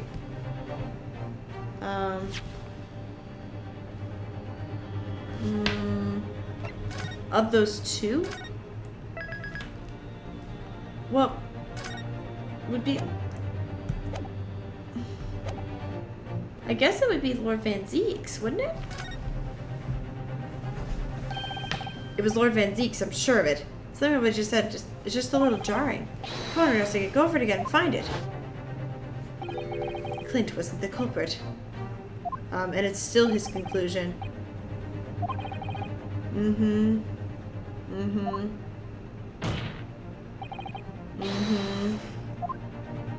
Yeah. Lord Van Zeeks, would you care to explain? What exactly am I supposed to make of those pitiful eyes? Oh, now you're racist again? Okay, fine. Whatever. When you were recounting the information about your brother, the third victim just now, something you said was inconsistent with a certain piece of evidence we have. Inconsistent. And even though the inconsistency arose from words out of the defendant's mouth, we have a duty here to pursue an explanation. What are you playing at? I failed to see the defense's intention here, but clearly the court cannot ignore this new development. What evidence is inconsistent with the defendant's words? Wait. Oh. I don't know. I don't know. What do you mean? Maybe I clicked the wrong one. We'll try though. Is there a like report on what the professor did?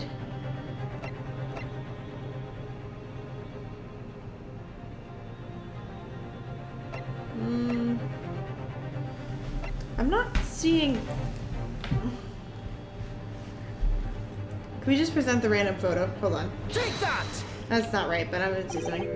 Damn me, oh. This evidence makes it clear indeed. Okay, blah blah. I just want to see if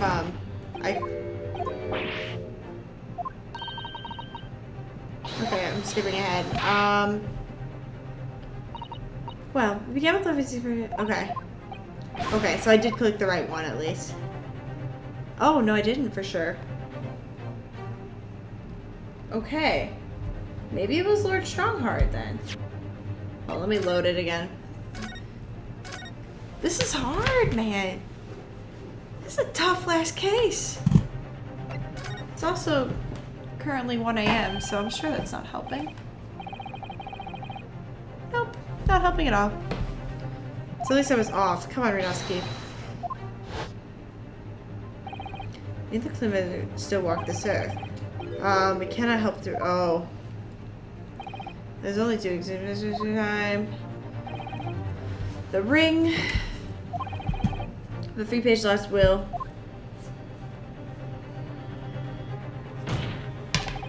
Lord Strongheart, would you care to explain? Explain what, Counsel? Amongst the statements you made just a few moments ago, something was inconsistent. And whilst an inconsistency remains, the defense has the right to pursue an explanation. Ryunosuke, what? Let me warn you about the statements you are making, Counsel. They may prove, well, fatal. You claim my words contained a contradiction? Provide me evidence. Okay, that's evidence.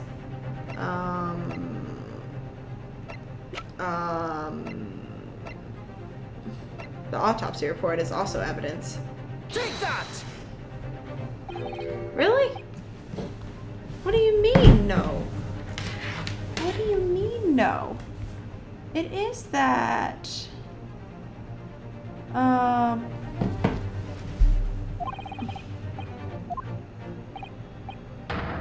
Okay, now they're gonna yell at me again. What? Okay. Oh, they're making me go back again? Okay, I definitely think it was Strongheart, not C. Because what he see, we don't have any evidence that's like about.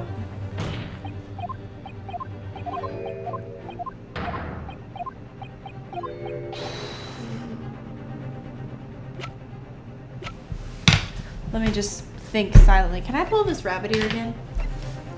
Clint's report. So it's not their autopsy report. What other evidence? Hold on.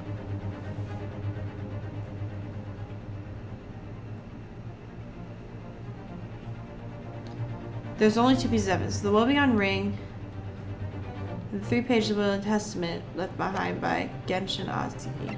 But that's not.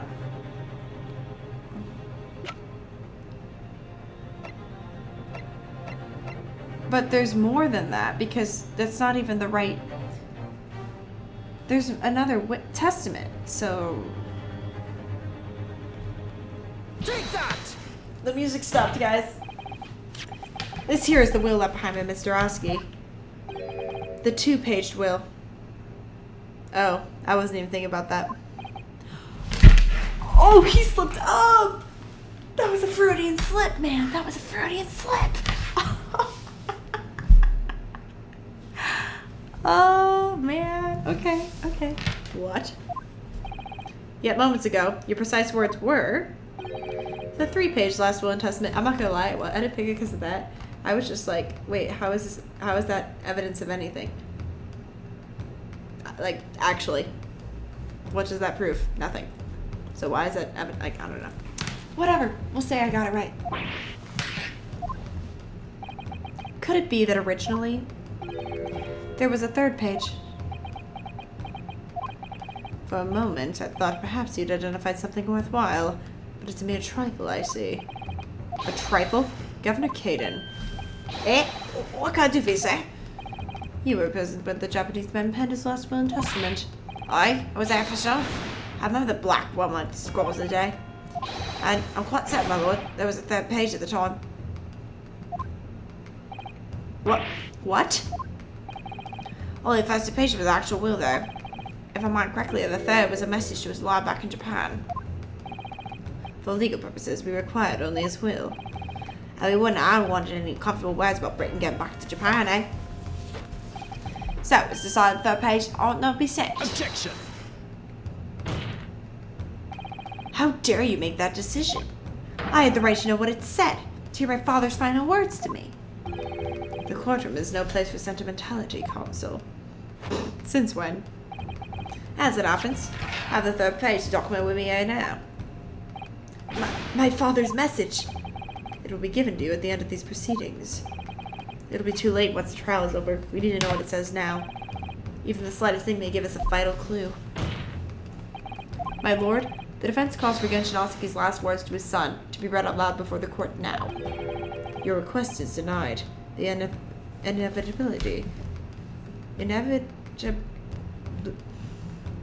inevitably maudlin words can be of no consequence now. Objection! The prosecution agrees. The court should know the content of that message. Every possible piece of evidence must be thoroughly examined. Very well then. Governor Caden. You will read the 3rd page of the document for all present to hear. Yes, sir. Only, I should point out, oh my lord, that I can't actually read worm language. This beautiful handwriting? Shame on you, Barry. Oh, I thought it was Sholmes. If I could be of assistance here, I would be happy to translate the words into English for the court. Father. You're still here, are you, Dr. Mikotoba?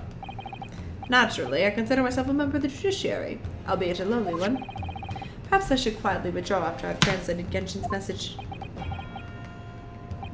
Your cooperation is much appreciated.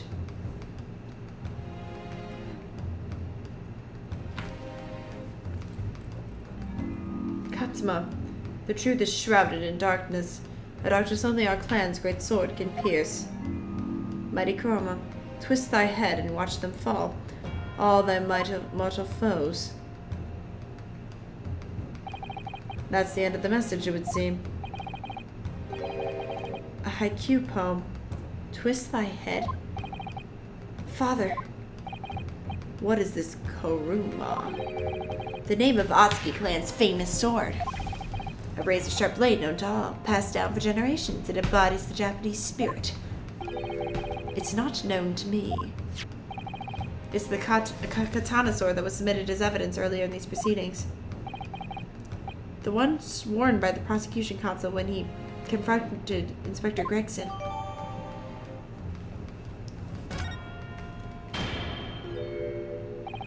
All these procrastinations are beginning to try my patience. Adjournment of this court is long overdue. As a presiding judge, I have been as accommodating as possible of the will of the courtroom. Wait, can I turn the head of the sword? Can I do that right now?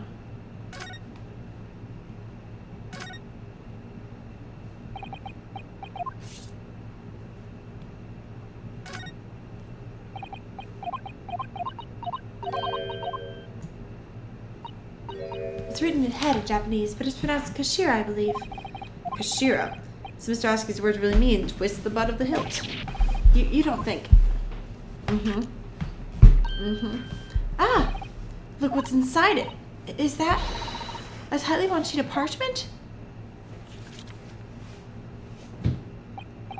Scarlet ink. It's written in scarlet ink. I penned this, my last will and testament, in the final moments before my inevitable and willing death. This is it, isn't it? Mr. Naruhodo, look at the signature at the end. Clint Van Zeek's, and the date, 10 years ago on that fateful night. So for 10 years it's been silently concealed inside Kuruma and nobody knew. The last will and testament of Lord Clint Van Zeek's? Wait. Oh my goodness. Look at this. This is unbelievable. What's unbelievable? What's unbelievable?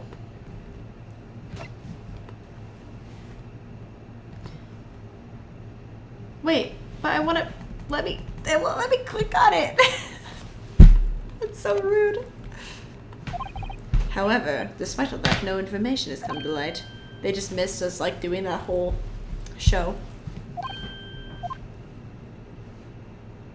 Sit down.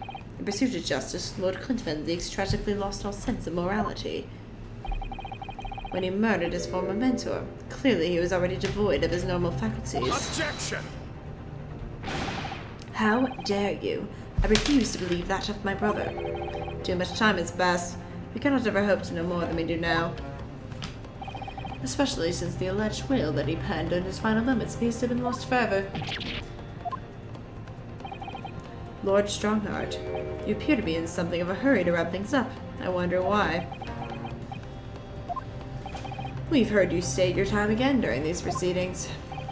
That everything you did was in the interest of protecting British law and order. And I stand by that. I will say, he's definitely more interesting. Yes, he's power hungry, but like as like an actual, oh, I want to make the world better, but my means suck. Now he's just going to be a power hungry maniac, but without the Reaper, we can never have achieved the reduction in crime the capital has seen. Objection! What about Inspector Gregson, then? And Dr. Wilson. They were no criminals. You used them to achieve your ends, and then you had them killed. However you dress it up, there was nothing fair or just about that. Why is he smiling? Lord Strongheart. What exactly is that you're hiding? Dr. Mikitsoba. Were you not quietly to withdraw to the translation of your former associate's will? In this courtroom, no argument carries weight unless it is supported by evidence. And it would seem that the defense has no more evidence to present. I'm literally holding the long-lost will of the apparent professor murderer. In which case, I hereby order our discourse from these proceedings to be struck from the record. This is my last chance. Mr. Naruhodo, I have to present some decisive evidence now.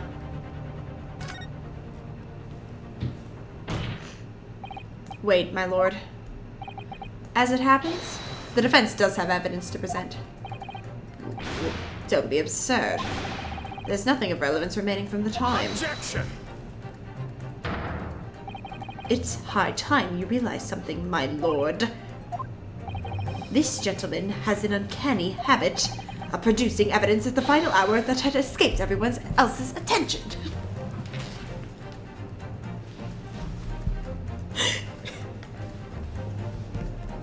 True that. True that. Nonsense. What is it, Ryunosuke? What do you have? I dare say,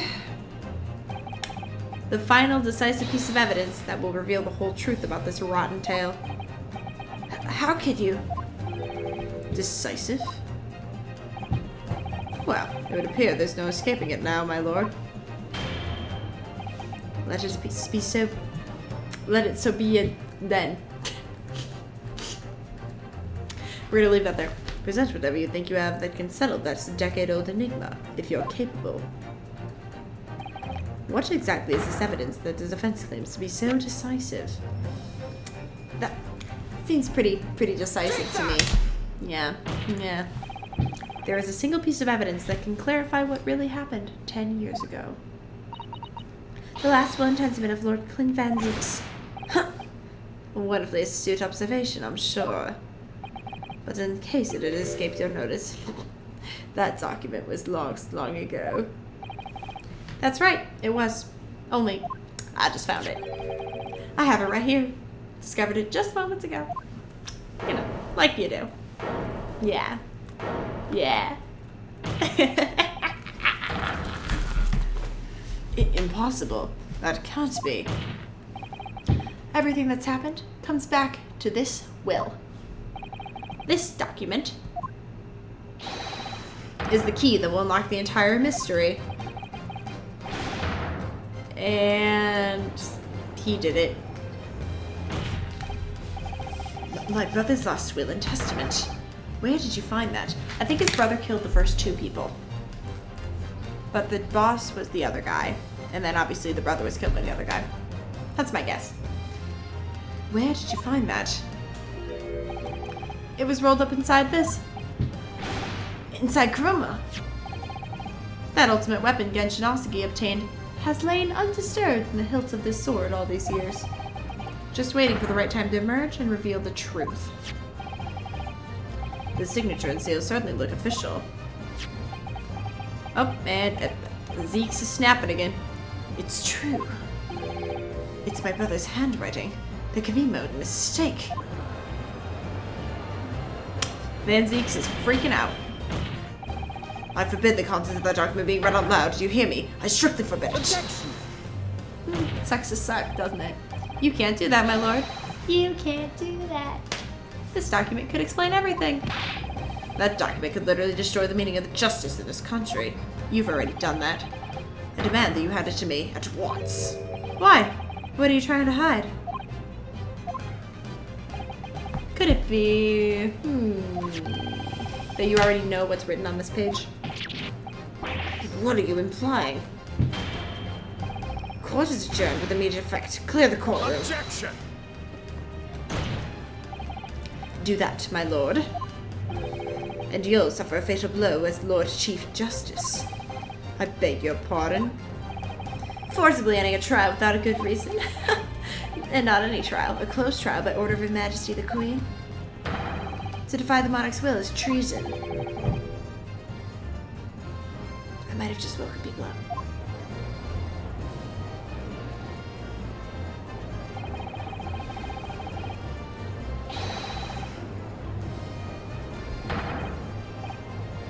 I'm ready for the breakdown.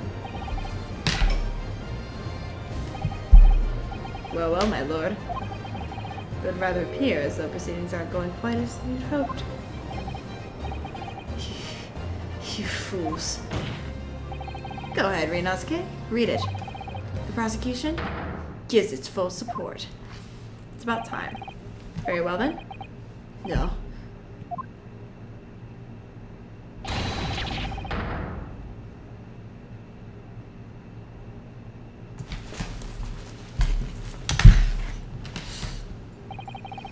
I pen this, my last will and testament, in the final moments before my inevitable and willing death.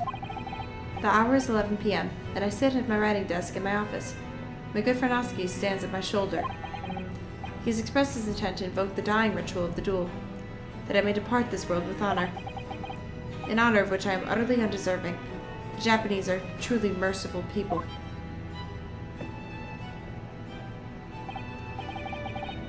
I, Clint Van Zeeks, Lord of the Manor of the Van Zeeks Estate, hereby confess to the following. This is a really cool shot. I'll just say it. And my face is probably covering this entire part, so sorry. I am the killer who has come to be known in society as the Professor, guilty of 4 counts of murder. He was acting under orders, potentially. I will not here discourse the corruption rife amongst the aristocracy, which is to me, as one of them, so apparent. However, 6 months ago, I took the life of a member of the House of Lords at the heart of the depravity. A demon who habitually sacrificed the common man to further his own interests, abusing his position of power. The law is impotent against such vile avarice. Only a fellow demon can rid society of this menace.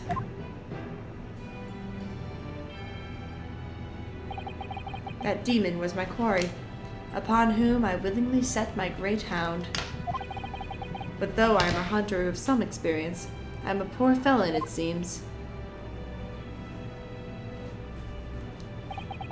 My guilt was at once recognized by another, and I became subject to his extortion. He held over me the threat of exposing my wicked crime to my beloved wife and brother. Under that threat, I've done this man's bidding for months now, killing those he demanded I kill. As I watched my former mentor perish before my eyes at the jaws of the hound I commanded, that's what I said. I realized that I had lost the last shred of decency within me, and sunk to the level of a wild beast. There's no path back to the light, be it I or my dear friend Oski who dies this night. I'm eternally to my extortioner, male Strongheart. May you feel the jaws of the beast at your throat every time you swallow.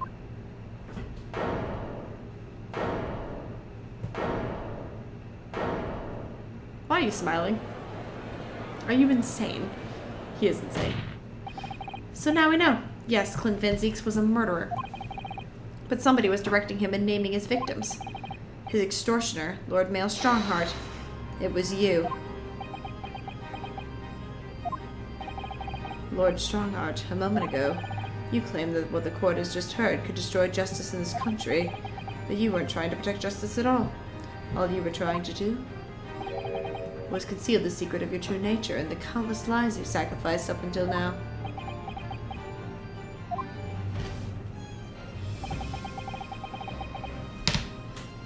Yeah.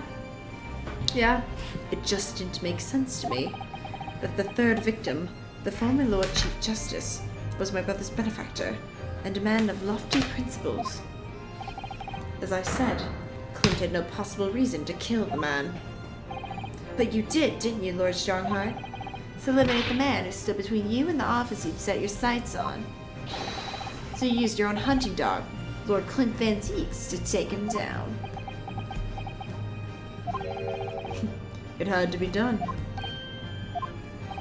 London's unsavory shadows are deep, and the arm of the law fails to reach their depths. Crime must be cut off at the roots, but Lord Chief Justice at the time couldn't see that. He was weak. Lofty principles, you say? Tantamount to cowardice, if you ask me.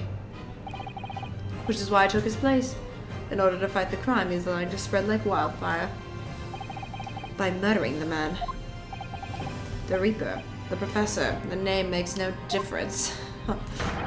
As I've explained countless times already, it was all done for the furtherance of law and order in London. Objection.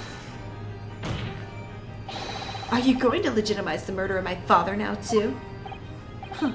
Ryunosuke. Well, that was unfortunate. I had fully intended to send him back to Japan, as we'd agreed. I don't believe you. It was you, wasn't it? You killed him. No, it wasn't me who took your father's life. Then who? On the night following his mock execution, I went to Logate Cemetery at 3 in the morning with Jigoku.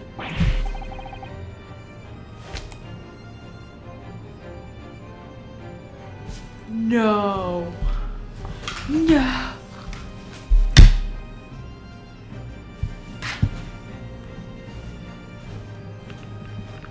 What? No. Just Jigoku. There had to be a collaborator on the Japanese side to manage Asuki's treatment after his repatriation. Jigoku had fierce ambition. It made him easy to manipulate. 10 years ago, after he stood trial for the destruction of the witness stand, I had words with him.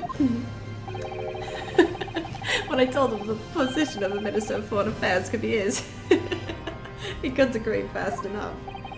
Toshiro, you fool. As you know, Asuki escaped the prison in a closed casket and was subsequently injured. We intended to dig him out of his grave before he ran out of air. But sadly, all did not go to plan.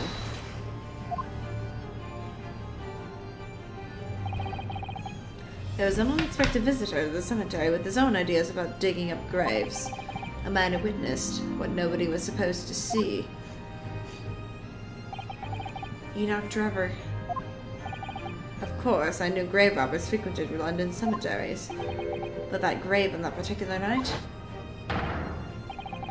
Blast, if people find out that the convict wasn't really executed, the scandal will rock the very foundations of the Empire. Then what do we do? Shoot him, Mr. Jigoku. Shoot Osuke at once. He can't live now that this has happened. He has to go. What are you talking about? You had an agreement. You promised him you could return to Japan. Everything has changed now. If the truth got out because of this, both of us would be finished forever. Come on, Jigoku, do it. Pull the trigger. Shoot!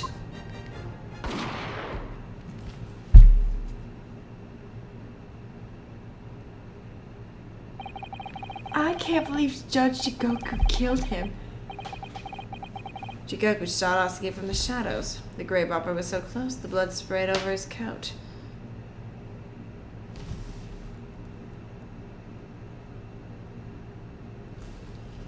Guys, I can't do this anymore.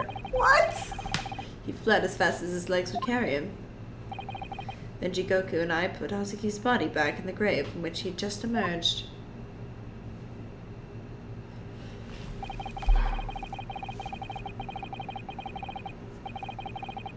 When I later learned that the waxwork model was present at the scene as well, I made her swear to two things. Never to remove the professor's mask, and never to speak of the events of that night. And with that, the secret was buried along with Osuke's corpse. So, now you know what really happened in Lowgate Cemetery that night. Jigoku killed him. I don't care if the guy was saying shoot. Are you serious?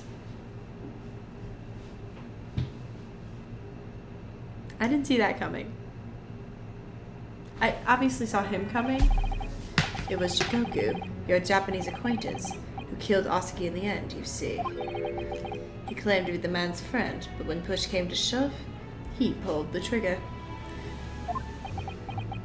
Yeah. Just before Mr. Jigoku left the courtroom earlier, he said that the assassin exchange proposal was a demand from his British counterpart, not a request.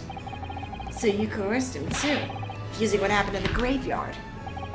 By that time, Jigoku was the Minister of Foreign Affairs, negotiating international treaties with Britain. You can imagine what would have happened if it came to light that he'd murdered a compatriot 10 years earlier. He would have lost everything. How do you sleep at night?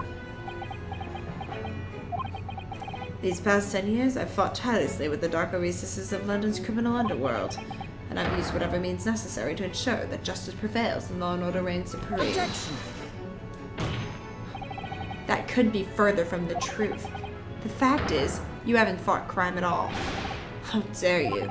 I saved Clint Van Zeeks from dishonor in his death. Objection!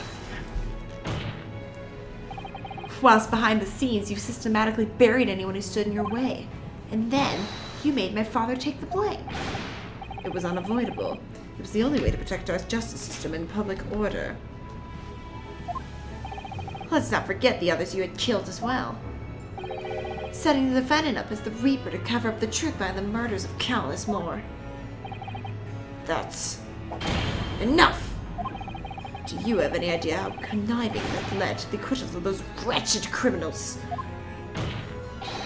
We have to fight fire with fire. Our courts can't function without a Reaper.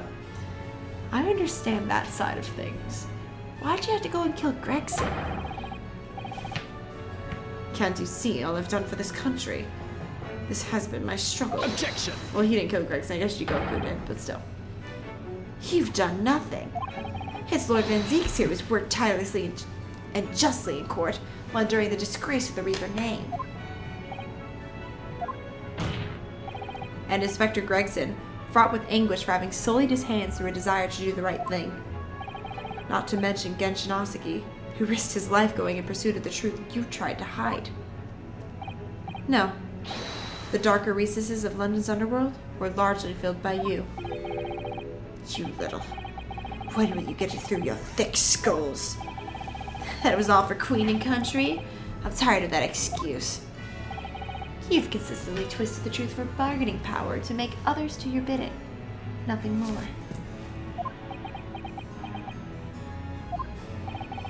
People who willingly twist the truth and coerce others have no right to call themselves part of the judiciary. I strongly suggest you don't ever talk of justice again. Breakdown time.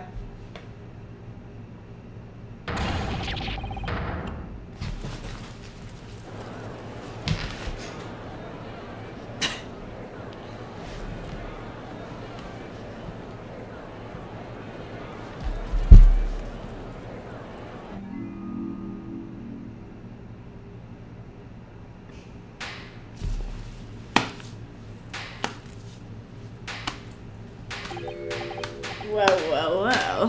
Dear me, my good fellows, dear me. A well-deserved round of applause, I think, for quite a marvelous performance. What are you talking about? Oh, he's a judge. Those delightfully grave expressions. That beautifully pronounced Queen's English.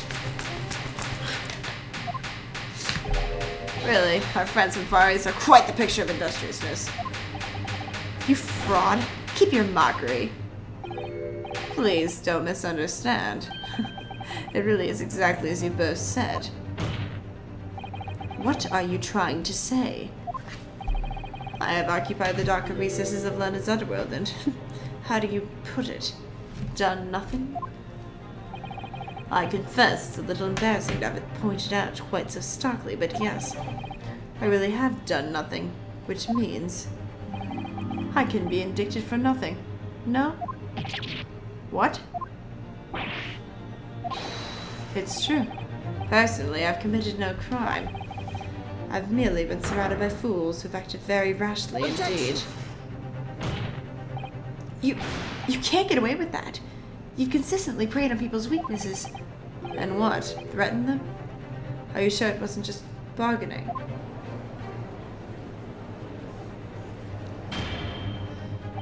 I would like to address all the good lords, ladies and gentlemen of the judiciary here present. You all know these darker recesses in our great capital, and deep down I believe you also know that to fight those who dwell there requires at least some of us to occupy the darkness ourselves. So let me appeal to your good sense now. Consider the situation with me. If this catalogue of horrifying revelations were to become common knowledge among the 6 million inhabitants of London, what might happen?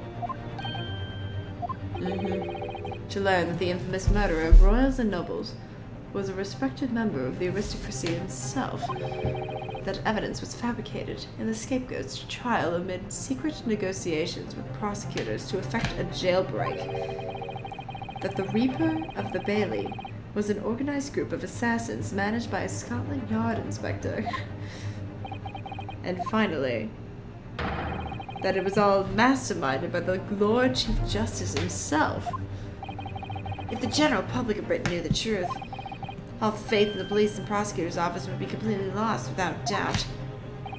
Public order in the capital would completely break down, would be cast back to the lawless days of the last century. Precisely, as was 100 years ago, when 1 in 10 of the population were criminals. Think what we've accomplished since then. A public policing force, a comprehensive set of laws. And if we want to continue to protect this new era of law and order, I say again, we must at times occupy the darkness ourselves.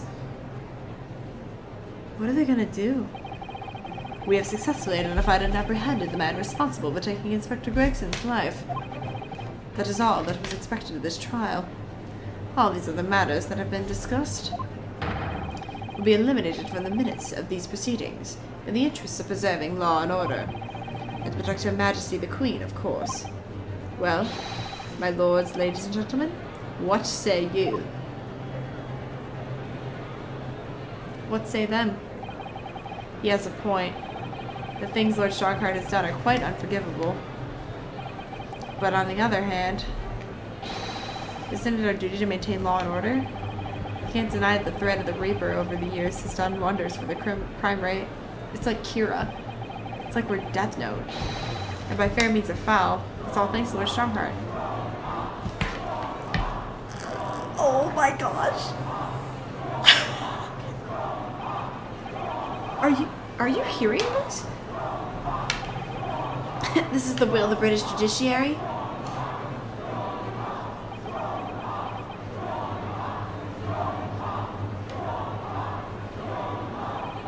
For your rousing response, friends, I express my heartfelt gratitude. Therefore, in accordance with the overwhelming wishes of the court, the records shall be erased. You have to respect the man's ability to turn a situation to his favor. Lord Strongheart really is a master of manipulation.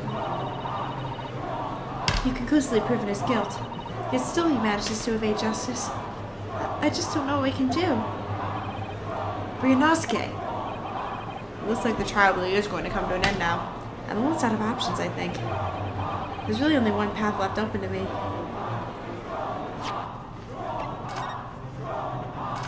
You can still hear them when I'm saving. That's crazy. It's like Doki Doki. Okay. Evidence? Do I have evidence? We'll object first. Yes, when all the games are over, it's the obvious choice. Let my voice reverberate around the courtroom and make people listen to reason. Objection! It didn't work. That was the easy part. But what do I say next? As a man who has fought many battles in this very courtroom, let me offer some advice. Objections need substance beyond them. Otherwise, they are merely objectionable. Yeah, I figured. Okay, fine. I figured. I was hoping I'd get lucky. And we're back to Strongheart chanting.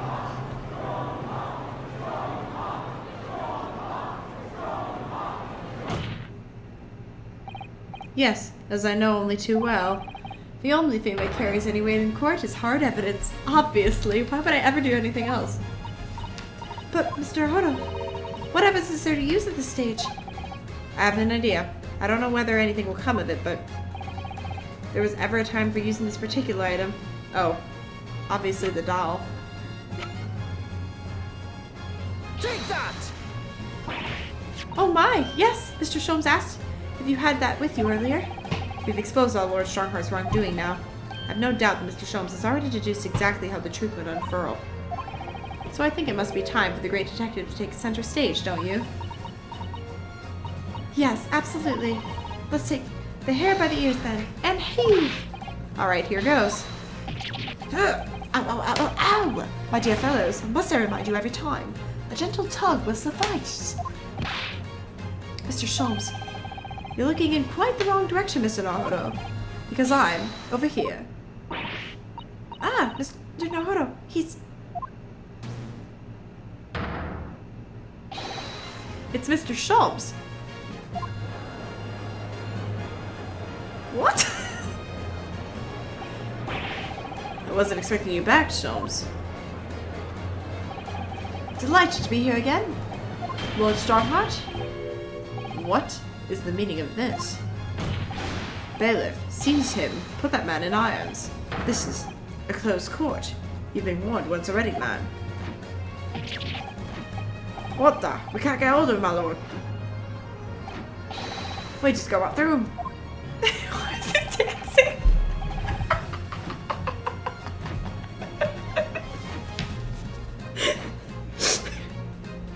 Why is he dancing? I'm afraid your efforts are wasted, you see. The great detective you see before you is composed entirely of light and shadow. An image, if you will. Mr. Naruhodo, I must congratulate you on your fine deductions. Mr. Sholmes, what on earth is... Are you familiar, I wonder, with the invention known as the telephone? Well, yes, I hear that some public telephones have been installed recently in Tokyo. The sound of the speaker's voice is converted to an electrical signal and transmitted instantly to another place. Quite. Sounds are transmitted.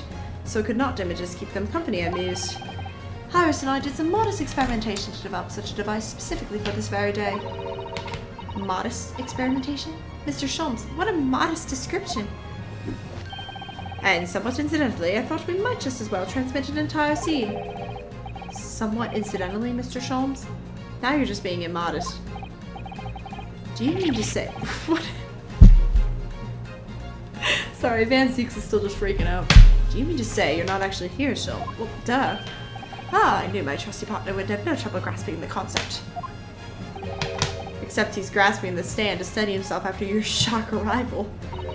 Poor father. I would have hoped he might have been forewarned, being the great detective's great partner. Leave my courtroom at once. Get out or I swear you to. Dear me! You, on the other hand, Lord Starkheart, appear to be a very poor grasp of the situation.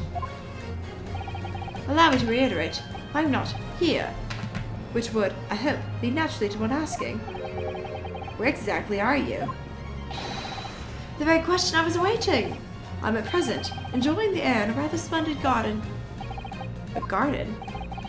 Not just any garden, you understand. A garden at Buckingham Palace. What? You can't be. Buckingham Palace? Is he with the Queen? What's Buckingham Palace, Mrs. Sutton? I've never heard of it. Do you ever read the news, Mr. Naruhodo? Mr. Schultz? Is Iris with you there? Oh, well now. Iris is currently enjoying some tea. With Her Majesty. Her Majesty? Not just any Her Majesty, you understand. Her Majesty the Queen of the British Empire. What? That's what I figured. What on earth is this about?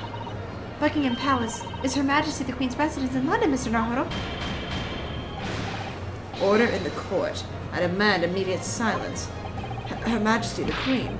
You can't be. I mean, no. This is some sort of unforgivably distasteful trickery by a third-rate detective, that's all. Unforgivably distasteful trickery. What an apt description.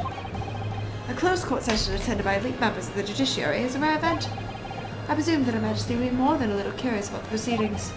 So I decided to show her everything, from start to finish. You showed her? Indeed. By the dint of the Herlock-Sholmes remote cinematograph.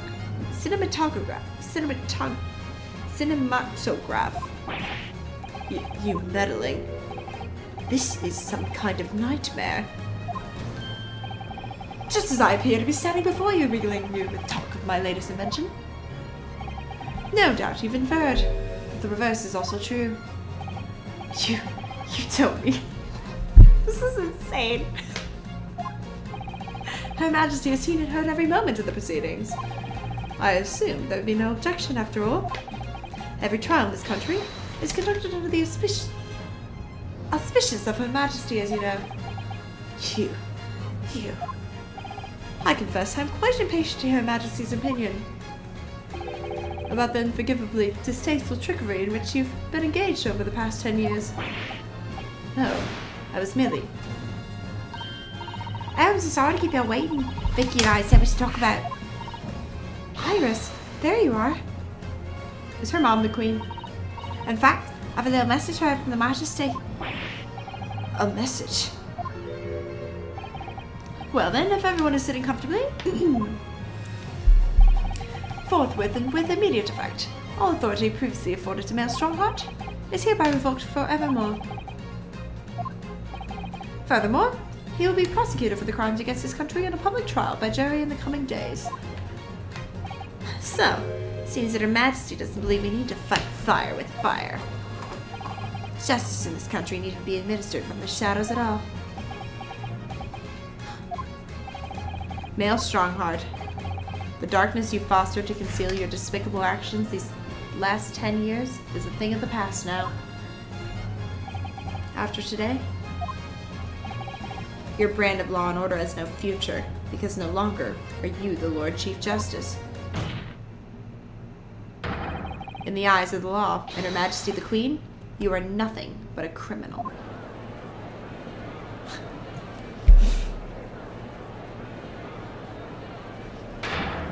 Adjourned. Court is adjourned!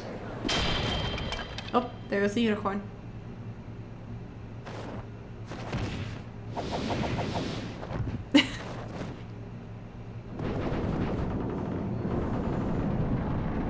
Is he gonna set the place on fire?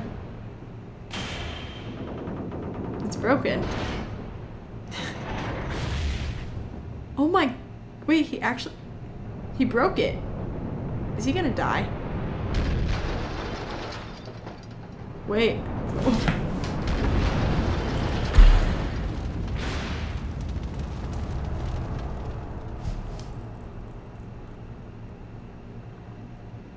Did he just get burned alive?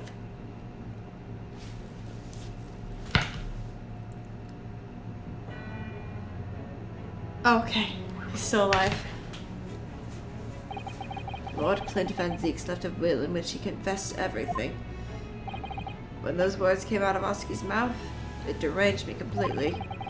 I knew I must do anything and everything in my power to contain the situation. But I couldn't find that document.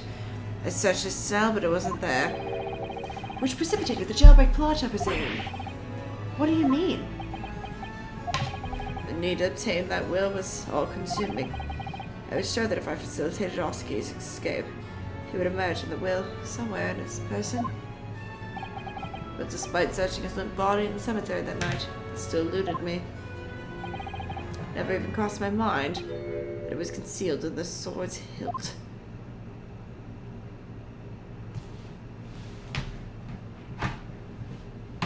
So he did kill him, but they had a duel, like an actual duel.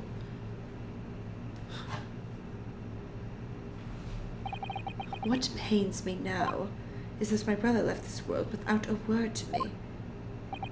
I'm sorry, Lord Van Zeeks. In point of fact, I think perhaps that isn't the case. Sorry? How can that be? There is more to his last will and testament. What?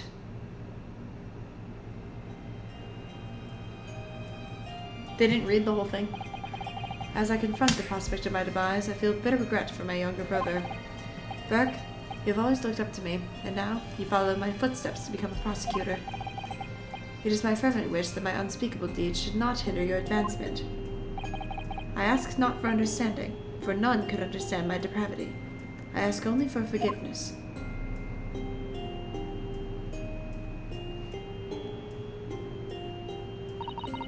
How much did Chalmers know? He's the one who told us we couldn't talk about that collar. Oski is a fine detective and a hunter worthy of respect. He has agreed to honor my final two wishes. The first is that this document survives. The second, I cannot commit to paper. I have confessed my sins to my wife. May she find resolution in my death. With my eternal gratitude to my Japanese friend, I rest my quill. Clint Van Zeeks.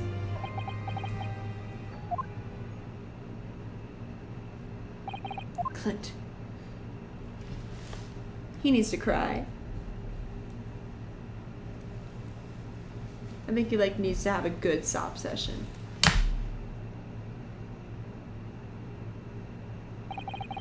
Male Strongheart. You colluded with Sashiro Jigoku in a criminal plot so immense it spanned the oceans, and you cold-heartedly murdered all those who knew the truth about what happened 10 years ago. But why did you set about that now, a whole decade later? To ascend to the very peak. These last 10 years made me realize being the Lord Chief Justice wasn't enough. Short of becoming Her Majesty's Attorney General, I could have no real power to effect the changes needed in this country. And for that promotion, I needed to ensure no remnants of the past remained. How could you? I like everything to run smoothly, in the exact manner that I prescribe, like a well-oiled machine. And I was just a step away. And for your ambition to succeed, did you even bother to count the number of brilliant people you had killed?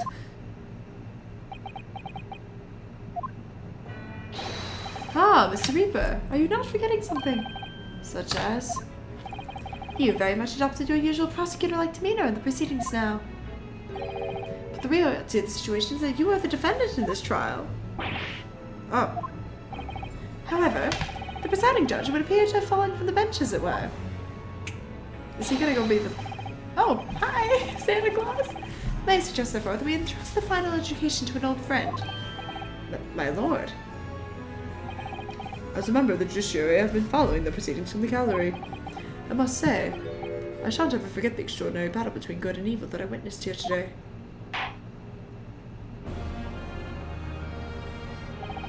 The darkness that has blighted justice in our land these past 10 years has been dispelled, thanks in no small part to the efforts of a bright young star from the east. Defense to Council Naruhodo. Yes, my lord? On behalf of everyone here present in the Old Valley, I give you my heartfelt thanks. You're too kind, my lord.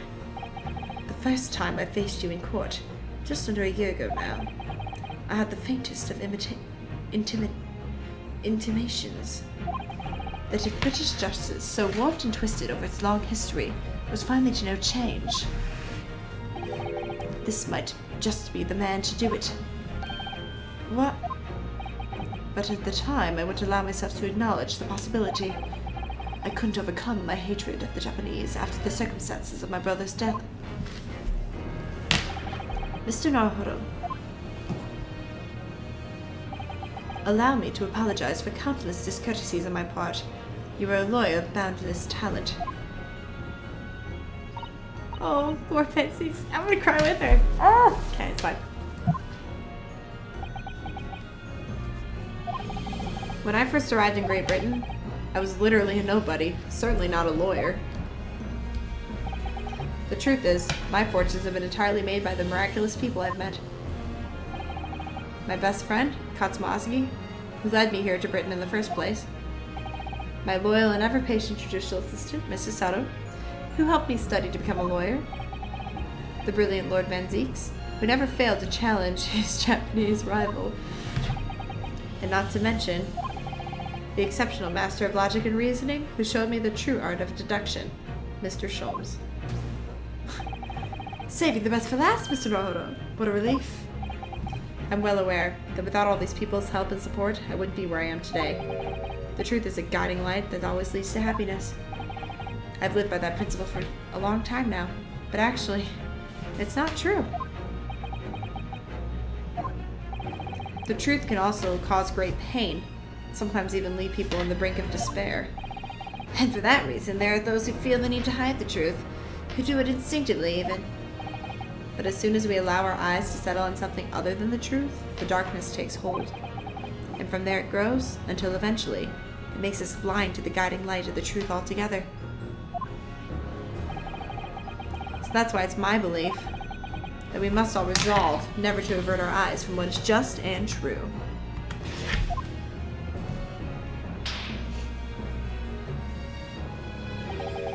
So that we can continue to walk the straight and narrow path ahead.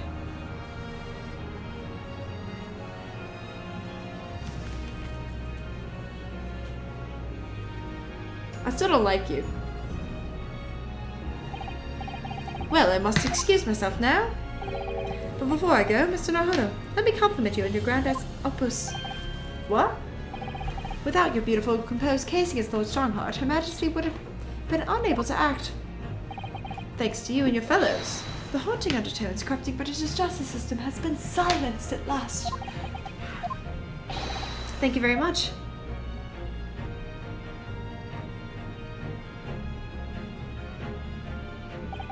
So, until our paths cross again somewhere.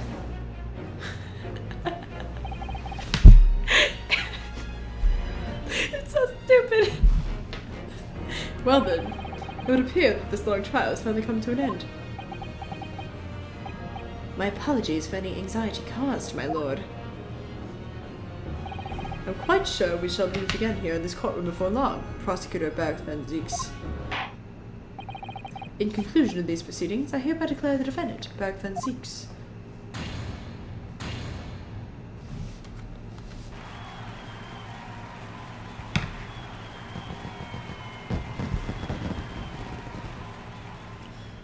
What even just happened? Judge Jikoku killed him. That's crazy. That is all. Court is adjourned. Alright, we got some wrapping up to do. Bro, I can't do this anymore. These games just... There's 2 other games? And I'm supposed to play them according to my requests? Huh? I can't do this anymore, guys. I can't. It really is all over. But did I sacrifice too much? Mr. Naruhodo. She's so cute. I really must congratulate you. It was truly splendid performance. Honestly, I couldn't be happier for you.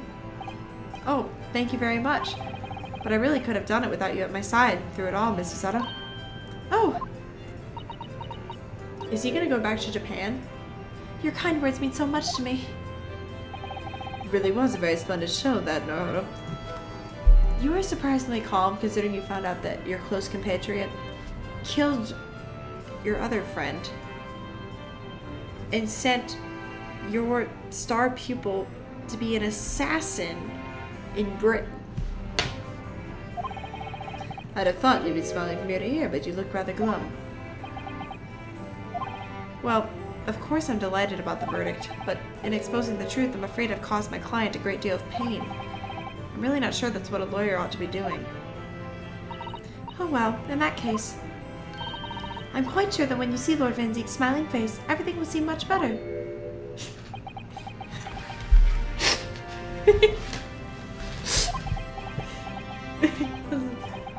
Mrs. Sato, everything seems worse. He has a face like thunder. Oh dear, I really shouldn't have presumed. Mr. Naruhodo. Yes? Almost a year it's been now since I first encountered you here in this very courthouse. For you to have risen to the level of excellence you demonstrated today, well, it's quite remarkable. But I exposed the most unpalatable truth you could ever have imagined in court today. I feel as though I've robbed you of something you held so dear, like your hatred of the Japanese people.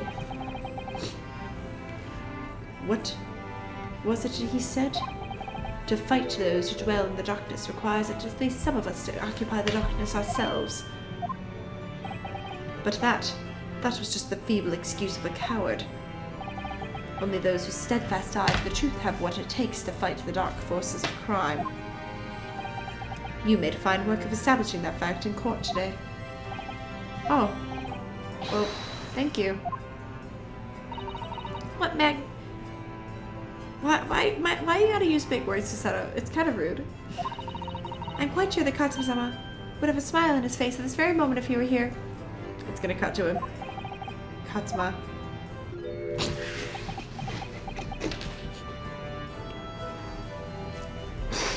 These games are funny. Honestly, as much as the original trilogy, like, it's still better overall, in my opinion, these games are funnier. I'll give them that. Mrs. Sato, there's another face like thunder here. Oh my, and he really was here. Lord Van Zeeks, you better apologize. Allow me to congratulate you on your acquittal. Congratulate me, or curse me. You failed to bring down the Reaper. I owe you an apology. There it is. No, it is I who should apologize. Your father, Genshin. If I'd been stronger, then perhaps I made an unforgivable error of judgment. I can offer no excuse. And I can offer no forgiveness. That said, I suppose you fought for justice and the truth. For that at least I can't withhold respect. Your words mean more to me than you could know. I will hold them dear. He's such a poet. Katsuma-sama. I must say, there's one thing that's still bothering me. What's that? The will that Lord Clint Van Zeeks wrote before his duel with my father.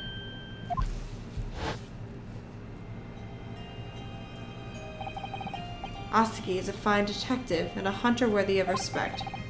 He has agreed to honor my final two wishes. The first, if this document survives. The second, I cannot commit to paper. I confess my sins to my wife. Clint Van Zeeks.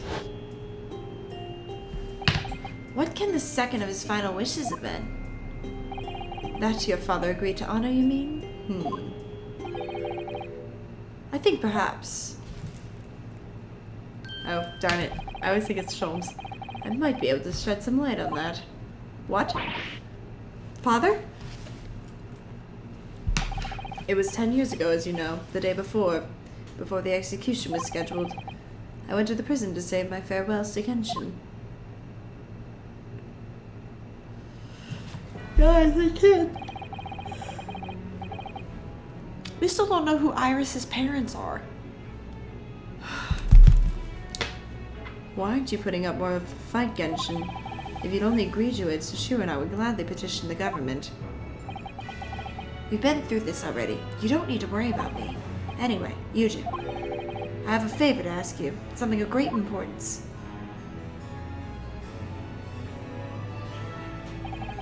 You're one of my greatest friends, Genshin. Whatever it is, consider it done. I'm going to tell you an address. I need you to go there at once, in secret and telling no one. Find a lady with the gentry and hiding in there. A lady of the gentry? She's not in a good way, and she's with child. The birth is imminent.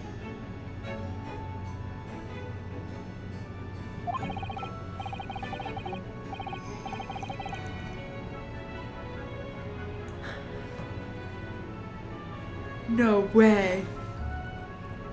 As a medical man, I'd like you to attend to her. Please, you're her only hope. By any chance, is the child yours, Genshin? Don't be daft. It's a favor that was asked me by a man I knew, as his dying wish. Wait! She's related to Van Zeeks? Van Zeeks? Maybe they're half-siblings. My goodness. I swore to the man that I would help. That I would do whatever he could for his wife and his unborn child. But if something should happen to me, I need to ask you that same favor. The only person I know I can truly rely on. What did you say? If something should happen to you? Tomorrow night you're going to be... You never know though, do you? What life will bring. Alright then. Tell me the address. I'll head there at once, Mr. Sherwin. No, not with him. Pardon? This is a favor I'm asking of you, and only you, Yujin. Right, I see. Very well then. That very night I caught a train from Paddington to Dartmoor in Devon. I found the old house in the middle of nowhere it was. An old hounding bound lay asleep in the grounds. Hound. The poor woman was on the floor in the back of the darkened room. She was in mortal danger. I broke her waters to precipitate the labor before she weakened further, but it was a torturous birth. I did everything humanly possible for her and her child.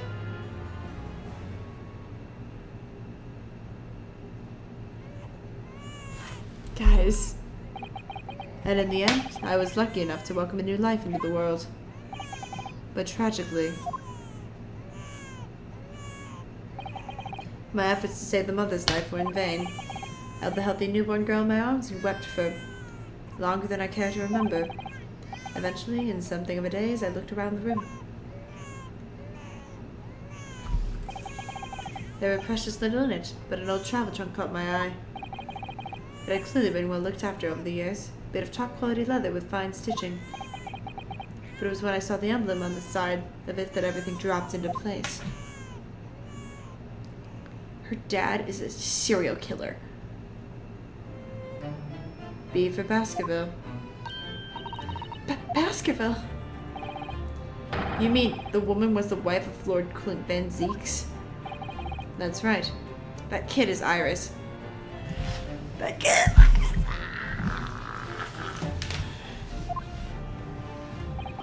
The newborn was his daughter. But that makes no sense. Why on earth would Clint have entrusted the child to my care in that case? I was completely unaware that he even had a daughter. I suppose he didn't really have any choice. What? Well, your brother said that he confessed everything to his wife. So she must have been beside herself with worry for her child. If the true identity of the professor were to ever be made public, the girl would be forever branded as the daughter of the infamous mass murderer.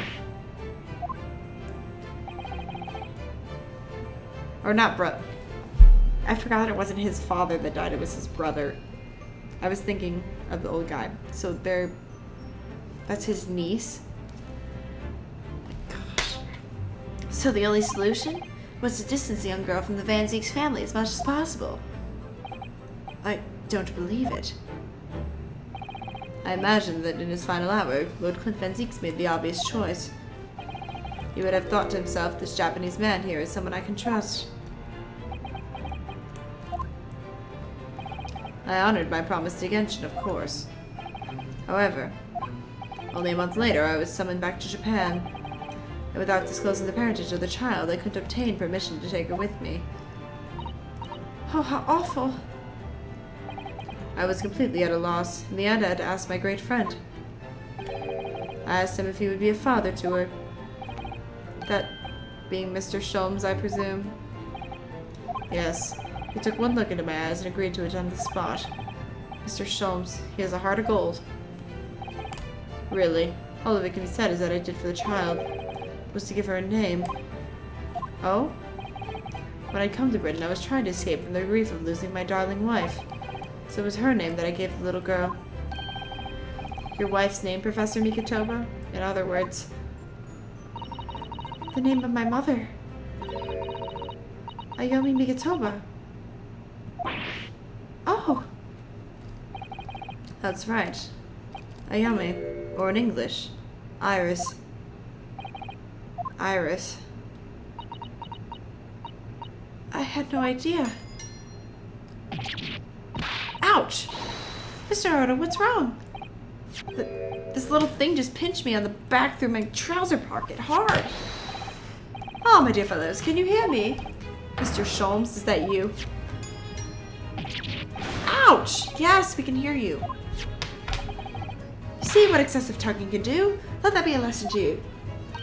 Mr. Sholmes, we weren't able to thank you properly. You were simply marvelous. Your checkmate move was a stroke of genius. Indeed it was, wasn't it? I surpassed myself, I feel. It had become apparent to me that to stop Lord Chief Justice would require such measures. Bruno, Susie! Oh, Iris. My voice is gone.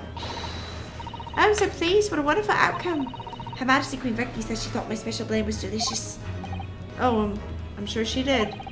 After all, no one brews a more delicious tea than you do, Iris. Let's have a party to celebrate. And Mr. Reaper, you simply must come too. What? I'm afraid I couldn't. The Reaper of the Bailey, flustered by a 10-year-old girl.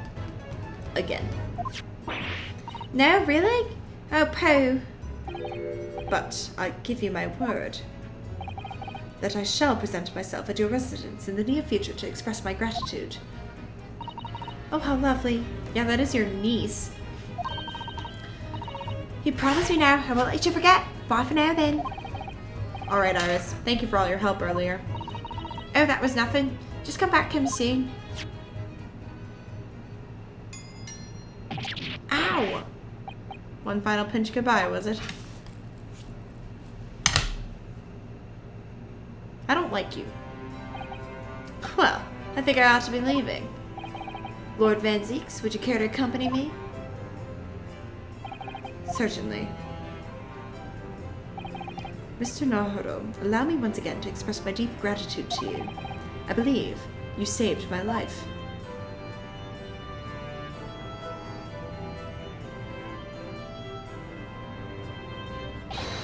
Wait, Lord Van Zieks.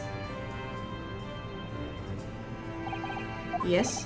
What are you intending to do now? Well, clearly, I shall have to resign for the prosecutor's office. He'll become a defense attorney. Oh no! I intend to publicize the full truth of the professor case. Once that's done, the Van Zieks family will be ostracized completely from London society. Surely not. So as soon as I am free from my employment, I shall leave the capital. Oh, I see. Don't be a fool. Are those the actions of a man once feared as the mighty Reaper of the Bailey? I beg your pardon. For the past 10 years, you've endured the pseudonym and have been cast as one of the dark forces yourself. Now that you've finally been freed from that disrepute, your battle is just beginning, surely? Well, I certainly never expected to hear those words from your lips. I waited a very long time to come to London. Now I'm properly here and I intend to learn all that I can. Anyway, goodbye for now, Ryunosuke Naruhodo. Katsumaski. Seems as though he's really matured suddenly. Did he? He's not the only one who's matured, Mr. Naruhodo. Well, I think we should make our way back to Baker Street. We must help Iris with tonight's dinner. We must. So they might not ever tell Iris about her parentage. It was then that I came to an important decision about my future. Oh, is he gonna stay? But they need his help. Don't they actually need his help in Japan? I'm home! Ah! About time we got here. We've been waiting ages, Odo. What are you doing with that colorful piece of history? It's a party, innit? I gotta go for the bang. I mean fireworks ideally. When you ain't got fire, smoke's the most of thing, ain't it? There's a girl on Fresno Street who could help you with that, I think. Right. I'll remember that. You don't have to reload the thing every time I speak. Who's talking? You really must hear this. It's quite the most extraordinary thing. I assure you, it would defy your expectations. Take down every detail of Mikotoba. The world-famous great detective regaling his partner with the tale of his adventure. A sight to behold. They're so cute. Would you care to hazard a guess? Where do you suppose the fiendish runaway has concealed himself? Would you believe? Inside the trunk I found abandoned in his cabin. I would believe it, yes. I say, Mikotoba, I detect not a hint of surprise. I wonder why that is. Maybe because I was there at the scene as well, Sholmes. What? You were? Then why the deuce did you say so before? Not quite the sight I was expecting to behold, but still. It's hard not to feel privileged to see it. Well, Mr. Schultz, Professor Mikotoba, I'm finally back from the Bailey. And not a moment too soon. A feast prepared by Iris and Mrs. Sato awaits. I must say, I haven't seen Sato looking so happy in a long time. Ah, Bruno, there you are. Dinner is on the table, everyone. Please do come take a seat. Time to fill me boots.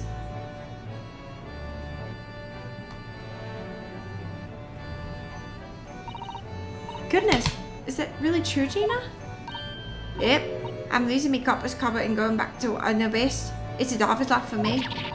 You're really leaving the police force, but why, Ginny? Well, the boss ain't around no more, so. Oh. And anyway, no matter how hard I try, the Reaper ain't ever gonna accept the darn dick, is he?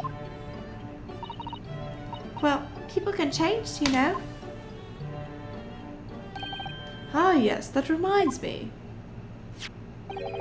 I'd rather thoughtfully offer to relieve the bailiff of this now defunct piece of evidence. Eh? It's the inspector's pocket watch, and the crown's been reattached. That watch is his pride and joy, the symbol of his great achievements in Scotland Yard. For 10 years without fail, it measured every second of the man's remarkable career. But now, it's stopped. Someone needs to keep the memory of the Inspector Gregson's career alive by taking on the great responsibility of winding that watch every single day again. Yes, someone with an equally fierce detective spirit.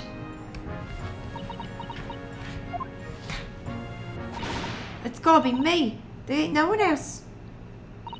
Quite right. I mean, after all, the boss was... Well, he was my boss. Yes, Jenny. Yes, he was. Oh, yeah. I made you a promise and all, didn't I, Iris? That I'll become a proper detective one day and track down the old man. Oh. Alright then, it's decided. I'll do it. And I swear, I'll find her dead and bring her back kicking and screaming. So you gonna tell her, or am I gonna tell her? I'm not entirely sure that would be appropriate. Yes, I think Gina might be best to I think I'd like you to forget that promise, Jeannie. Eh? Iris? Well, obviously I've always wondered about who my real daddy is. Of course I have. I wanted to know where I've come from. I thought it might tell me something about myself. But I've caused such a lot of trouble starting to find out for so many people. Haley, Bruno, Professor Mickey. Oh no, not at all, my dear. Really, you owe no apology to anyone. Well, anyway, I decided to give up on it. Because I finally realised my daddy is the greatest in the world. I don't think it matters what his name is or where he's from. Don't you agree? Haley? I love found family tropes. With every word, Iris. Thank you, Haley. Thank you, Daddy.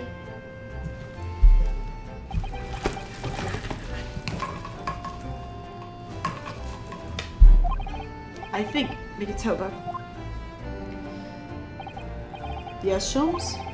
I think I ought to express my gratitude to you. Oh?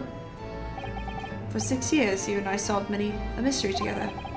During that time, I remember countless expressions of gratitude for our good services. But a moment ago, I heard the most pleasing expression of gratitude of them all.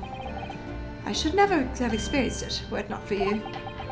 You're old softy, Sholmes.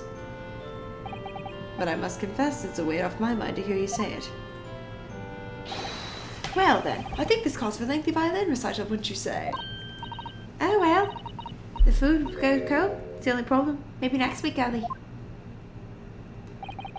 Are you sure a week is long enough, Iris?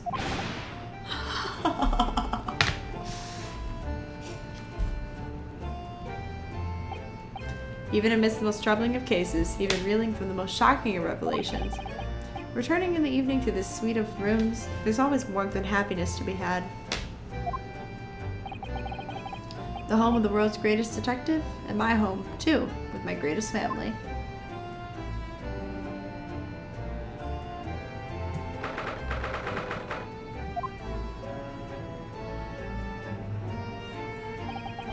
This attic room has been my home and office for almost a year now. I've certainly had some unforgivable experiences whilst I've lived here. But I think now, the time has come. Time to bid this place farewell. I thought so. They said they need him. Naruhodo. Oh, Naruhodo. Sorry. Oh, Professor. Are you alone? I didn't hear any sound from Mrs. Settle's room. Yes, Susanna went out after dinner. She took a carriage. Something about an important matter she needed to take care of. Ah, I see. I wanted to thank you for what you did earlier. Oh? With Iris, I mean. When the subject of her father came up. Lord Clint Van Zeeks. I made up my mind many years ago never to tell her who her real father was. It's what was agreed with Genshin after all. Lord Clint Van Zeek's final wishes before he died, you mean? Yes, I've had to take some rather drastic steps at times to protect that secret, you know. Calling Sato back to Japan 6 months ago, for example. That's why? When I read Soki-san's report about his final days in London, my heart nearly stopped. You'd stumbled across the crux of that terrible case, the dog's color. Yep. The description of the Baskerville insignia left me in no doubt. Baskerville. If you decided to investigate that insignia, sooner or later you'd have made the connection to Van Zeeks. And to make matters worse, Susato knew of the unpublished story as well. The story that Iris had written based on my notes from the time. Ah yes, the Hound of the Baskervilles. Exactly. It was a work of fiction, but based on a grim reality of a huge beast dog being used as a murder weapon. A dog with the Baskerville family emblem around its neck. Armed with those two clues, I feared you and Susato might arrive at the truth. I invented that story about having collapsed to justify her leaving London and returning to Japan at once. All in aid of halting any investigations you and she might have been contemplating. I see. Something I've never understood is why Susato-san came across that manuscript in Japan, though. You know, Iris' The Hound of the Baskerville story? Shom sent it to me. That was before Susato left Japan. He was very troubled about what should be done about it, you see. I'd read it carelessly, left it on my desk. Which is where Susato came across it, of course. Oh. It was the only case Sholmes and I ever pursued that I didn't record in meticulous detail. I was stunned when I discovered that young Iris had pieced together so much from it. From my poultry notes. Sholmes and I discussed the matter and decided that we couldn't allow the story's publication. At that point, I returned the manuscript by post to Sholmes for safekeeping. So you did all that to stop Iris from finding out the truth about her father. That's right, because Sholmes had told me how astute she'd become. However, having witnessed events in her court today, I must say my opinion is somewhat shifted. Oh? I think at some point in the future the time will come for Iris to know the truth. And when it does, well, I believe it will be for the best. I think so, too. Actually, Professor, I wanted to talk to you about something, too. Judging from that expression, I say you've come to a decision, have you? Yes, I have. I will be returning with you to Japan. Are you quite sure? I'm really only here as a substitute for Katsuma. But he's here in Britain now, as originally intended. Locum student Naruhodo doesn't really have a right to stay, I think. I see. Looking back now, when I first arrived here in February...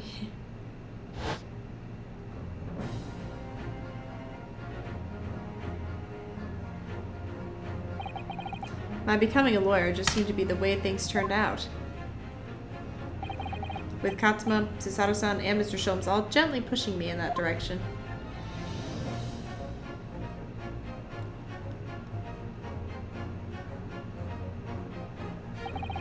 I spent the best part of a year immersed in this world, but always aware of a seed of doubt inside me. Until today. Standing in that courtroom out here. All doubts vanished from my mind.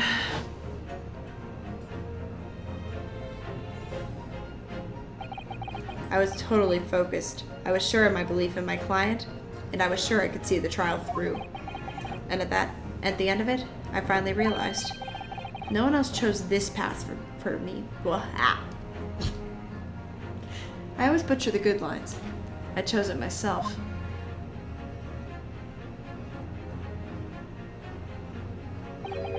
The path of a defense lawyer, eh? Yes, that's what I am now. That's what I'll be going back with you to Japan as. And that's the path I'll be following for the rest of my life. Well, it sounds like you made quite a resolution there. I have. Very well then. I must say it's extremely welcome news. I shall make arrangements for your return first thing tomorrow, but don't imagine we'll depart for a few days. Not with the symposium having been cancelled now. It's such a shame. Never mind. I'm sure there'll be other opportunities in the future. Well then, I'll bid you good night.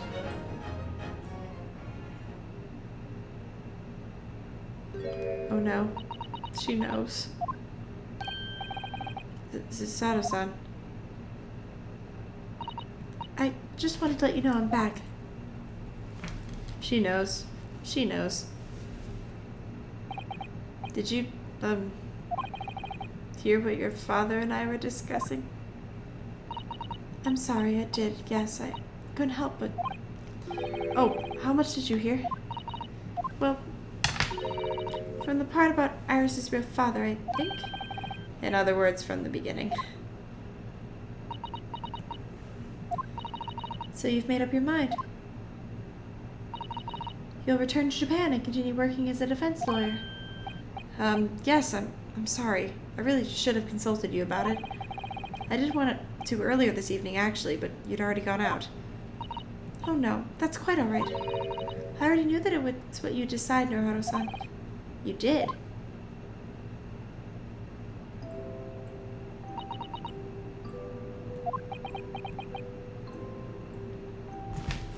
I'm just kidding. I'm kidding.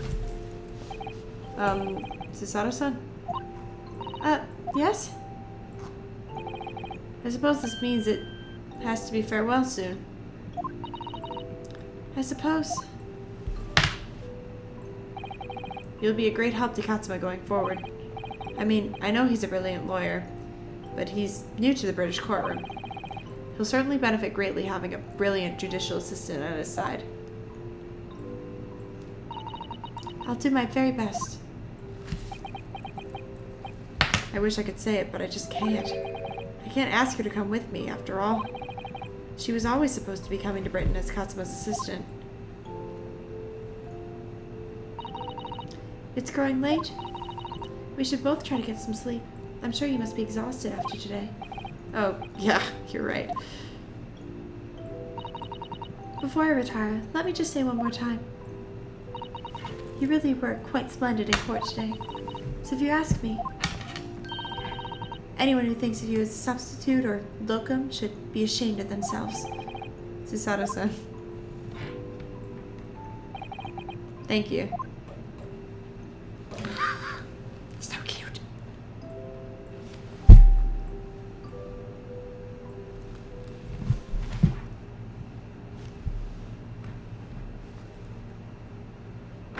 Here I go. I can't believe this day's finally come. You're really leaving then, Runo? I'm afraid so, Iris. Thank you so much for everything. I don't know what I'll do without your wonderful cooking and delicious tea. Oh, I wish you weren't going. But you have to come back and visit. Say you will.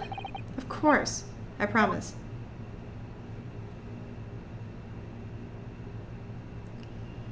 Well, it was a very brief reunion, but it was a pleasure to pursue a case with you again after so long. For a while, at least, it felt like old times. Yes, I suppose on reflection, there's something to be said for it. Having a little fun once in a while. I'll just go and say goodbye to the professor as well, I think. Alright, Iris, you do that.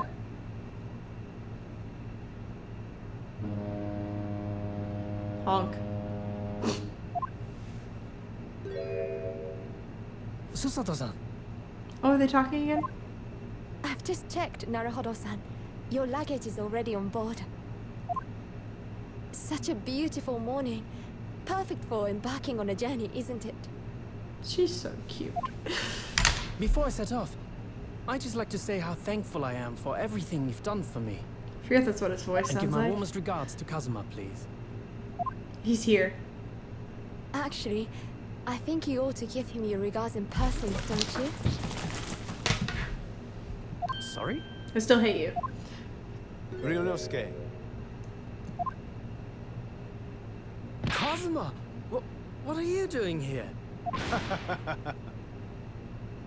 Do you really think I'd miss my best friend's departure? That's so cute. Can he please be a defense lawyer? Enough of this prosecution crap, okay? Thanks. To be honest, I'd been looking forward to our wild time tearing up the streets of Her Majesty's capital, but, Well, we'll have to save that for another time. Personally, I'm looking forward to facing you in court again. Me too. He's staying as a prosecutor. We're both defense lawyers, so,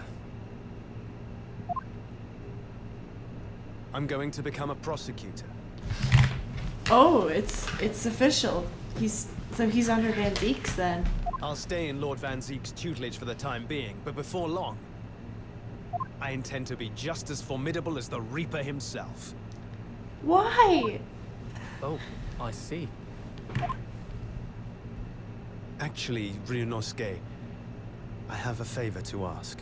Ryunosuke. Okay, so I was just making it too Italian. That sounds about right. Name it. I'd like you to take care of this for me for a while. Karuma? Why? Because I've seen it now. What? I've seen what's inside me. The demon that reared its ugly head that day. Oh yeah, you were kind of crazy. He was actually really crazy. Oh, that was It was only for the briefest of moments. The last time I came face to face with that inspector, but it was unmistakable. I wanted to kill him. Well, yeah. But you didn't. I've always known there are demons that live inside people. And now I know there is one in me. The fact that it very nearly consumed me is something I'll carry with me until the end of my days. He's so dramatic. While I devote my life to fighting those whose demons have got the better of them. As a prosecutor. I guess. So, that's what you've resolved to do, is it? Until I'm ready to face the demon within me. To slay it once and for all. So, you think the work you're doing is promoting the demon? I'm confused. I leave this in Oh. your care. Okay, so he's still gonna stay a If prosecutor. you'll take it. Yeah, give me the sword. Of course I will. Yeah, I'll give it keep to me. by my side. Always. It's just a broken sword.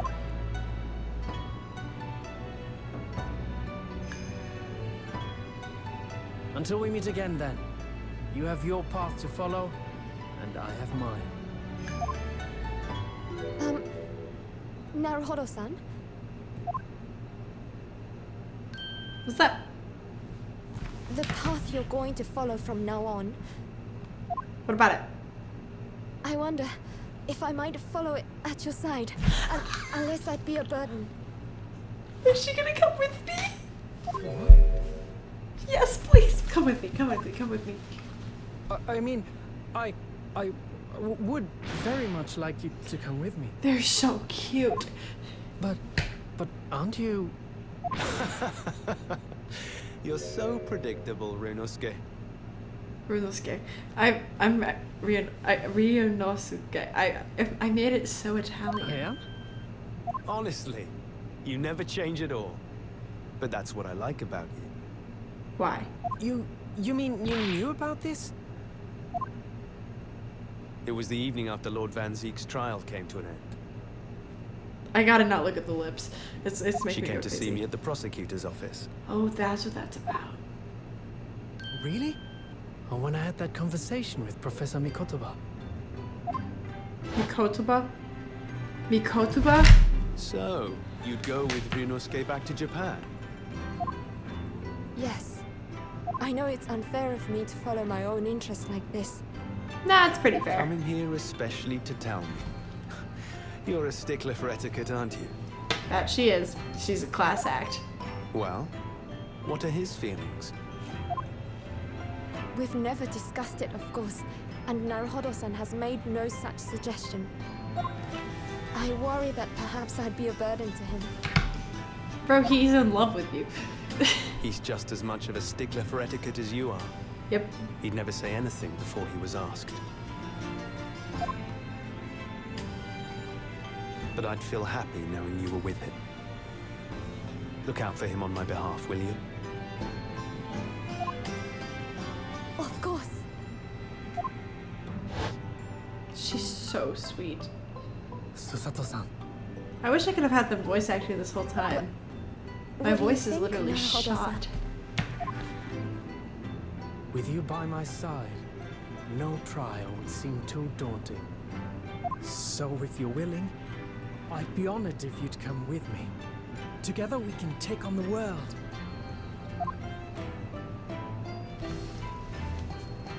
I'm terribly incompetent, but if you'll have me, I'd be delighted. You're the most competent lawyer in the game. Oh, no, not at all. If anyone's terribly incompetent, it's me. That is accurate. Ah! What's wrong? Your luggage, Susato-san. There's no time. The ship's going to set sail any minute now. It's It's all right. There's no need to worry. As it happens, my luggage is already on board too.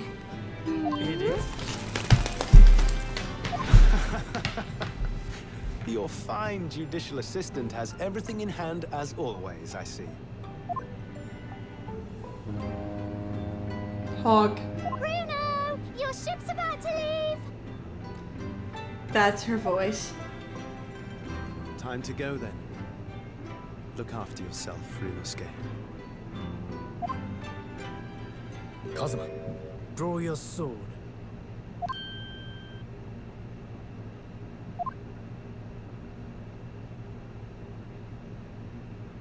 What? Are we fighting? What is going on? Wait, he has a different sword? Why?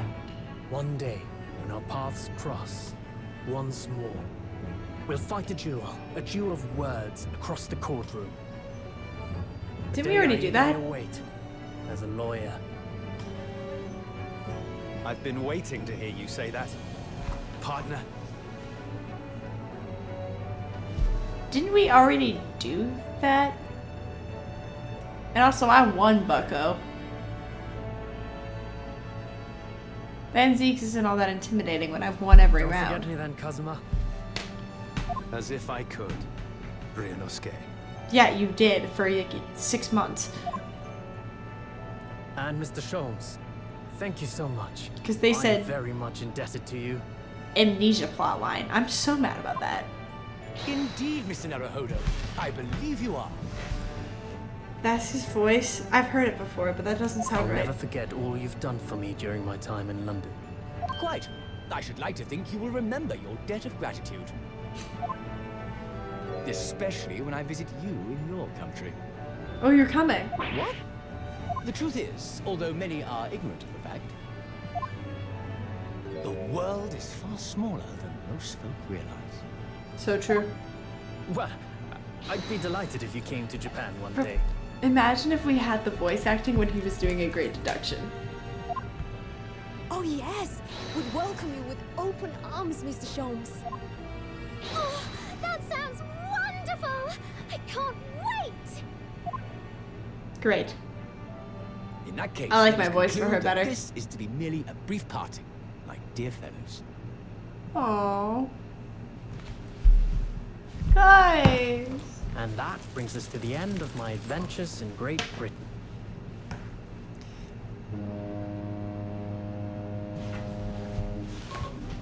A peculiar twist of fate brought me halfway around the world those many months ago. But that was just the start of my journey. Who knows where fate will lead me next? Apparently not into another game. Still, I'm confident this won't be my last meeting with the friends I've made in London. And when we're together again, no doubt the first words I'll hear will be, Objection. Come, the game is afoot. Oh yeah, I forgot about that one. Guys. Oh my The gosh. ship, with our friends from the east, sailed steadily towards the distant horizon. I have a lot of thoughts. But Sholmes' face was alight with joy. The times may change, but a steadfast friendship will remain true, Wilson. We have but to gently close our eyes, and we are with our companions once more. So her father, So I do just that. the plotline with her father was good. I like that. And when I do, I can hear his strong, familiar voice ring out. Objection. Objection! Yes. Until we meet again, Bruno. Peace out. That was so good. I don't love what they did with Katsuma, but I don't hate it either. I'm a little torn. The thing with the judge was interesting. The thing with the... Not the judge. I've been thoroughly inundated with inquiries about my remote cinematography since that day. But I'm no purveyor of electrical goods. What is the promised close courtesy secrecy? Anyway, I've decided that an absence from London is in order. And sojourn in distant climes. An empire of Japan, perhaps. I understand this wardrobe class incurs no charge whatsoever. Sholmes, best part of the whole game. Best part of the whole game was Sholmes. Iris's backstory I was not ready for that. I gave a little note to Harley the other day.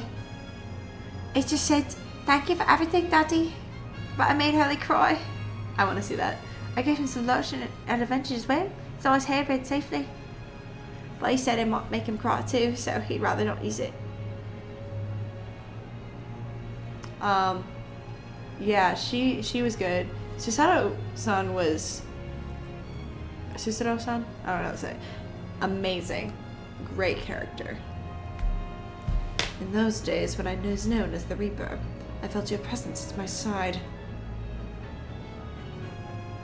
Once, unable to bear the burden of that grim pseudonym, I even retired from the courtroom. Oh yeah, I forgot about that. Despite everything, I still wear your prosecutor's badge with pride. He was a good character. The darkness that once beset me no more is you, well, damn.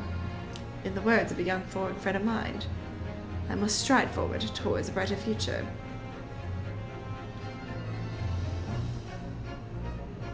Yeah, I liked him at the end. I just, like, there's something misty with Katsuma. She was fun.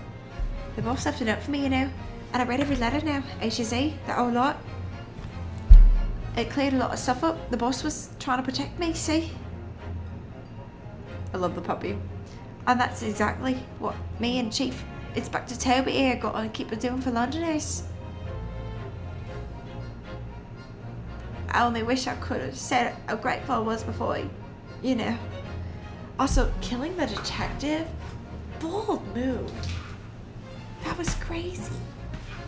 Like, that's insane. Jaina, the truth is, I'm not upstanding fella you think I am. You might be a divert heart, but it's a good heart. You've reminded me I need to be true to myself.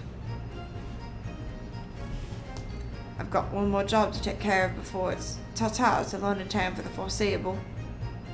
And then, I've got to complete your education in the art of detection a la Gregson, as they say. Yeah, the twist with him too. I think Katsuma's my biggest problem. Your Excellency, this man is accused of illegal entry into the office of Minister for...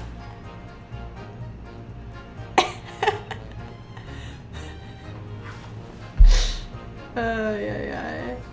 Okay, I'm tired. I love the cats. Oh boy. He was funny too. Sholmes was... I'm surprised how much I like Sholmes. He's so funny. I don't think he was ever not funny. Every joke was funny, which is impressive. The big bad guy, they did a pretty good job with, like, because I like the idea that he never actually killed anybody. The thing with his brother, I think the biggest twist, 100%, other than Katsuma being alive, is what the heck was that about? And obviously the thing with his father, like, in the moment. But the biggest twist for me was honestly Judge Jikoku being the one that killed his father. That's insane. Sorry, I'm not reading this. But that was good. There's some stuff they just didn't tell us about way earlier, and so I didn't feel the impact of it as much. Even the stuff with Iris, like obviously it was like cool backstory, but they could have built that up even more a little bit. Not too much though. But yeah, Van Zieks was a good, like, very complicated man.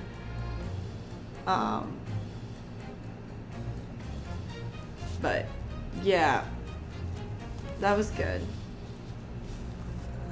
I don't know. This one would be an interesting one to replay after actually knowing all that. So I don't know if y'all would be interested in doing a stream potentially one day. Not anytime soon. I need time. This was a lot emotionally, and mentally, and physically, and all the above. I'm so tired. But I do think it'd be interesting to replay this with all the hindsight. Because I feel like this was better planned in some ways than the original Ace Attorney, but definitely not in all ways. Again, the stuff with Katsuma was just such a wasted opportunity. I just wish we'd gotten to know him a little bit more before he died, maybe? I think that was missing. But like, I wouldn't say his story wasn't planned out, it's just not what I would have done with it. But it doesn't mean it's bad, it's just not what I would have done. But I'm sure now I'll be diving into all the video essays. But yeah, there's 2 more Ace Attorney games. I don't currently have them. There's Investigations, which is the Edgeworth game, which I'm very excited about. And then there's,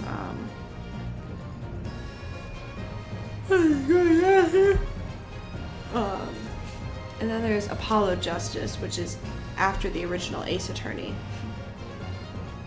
I know that there's like some Professor Layton or whatever crossover. I don't know if they have that in English. But I think that's it for Ace Attorney. If I'm wrong, let me know. Yeah, I'll probably take a little break, but I would like to... I really want to play Investigations, but I also want to know what happens with Apollo Justice, because I heard that, like, Phoenix comes back and he's wearing a beanie for some reason. That sounds interesting. Also, a lot of people... There's some cases from that are ranked really high on all those, like, ranking lists. Well, let's see what Cosmo's been. When I was accepted on the foreign study tour, I knew exactly what path I had to take. However it might have ended, I knew that I wanted you there to see it. If I'd ended up in the dock, there's no one I would have rather had defending me. But now, thanks to you, there's a new path I want to take. I'm sure we'll meet again in the courtroom, my friend. Until then, I leave Chroma in your care. Yeah. Like, they kept trying to say, I don't know, there's something weird about what they did with this character. Like, there's something weird. I think what I really hated was the amnesia. I've made some tea, Naruhodo-san. It's important that you rest whilst you can. Once we arrive in Japan, you shall be busy establishing your new office. I'm so delighted to be accompanying you. After all, your talents have been recognized by a great detective. Because you really are the greatest of lawyers. A great ace attorney, some might say. She's so cute. I liked her better than Maya. I don't know if that's a hot take or not, but I liked her better than Maya. Oh, it's so cute. I love the found family. Yeah, I don't know. I think if they hadn't done the amnesia thing, I would have gotten behind it more. Like, if he'd, like, bailed or something, they could have done it too. That's what annoys me. Why did they have to go with the amnesia plotline? That irritates me. I think that's my problem with this game. Because other than that, I was having a great time. Oh yeah, I forgot she has to disguise herself as a guy. Doesn't she like her? I don't know. Okay. But anyway, that was The Great Ace Attorney. Thank you for watching. If you made it this far, what's your favorite cheese? And I'll see you next time, my learned friends. We'll see you next time.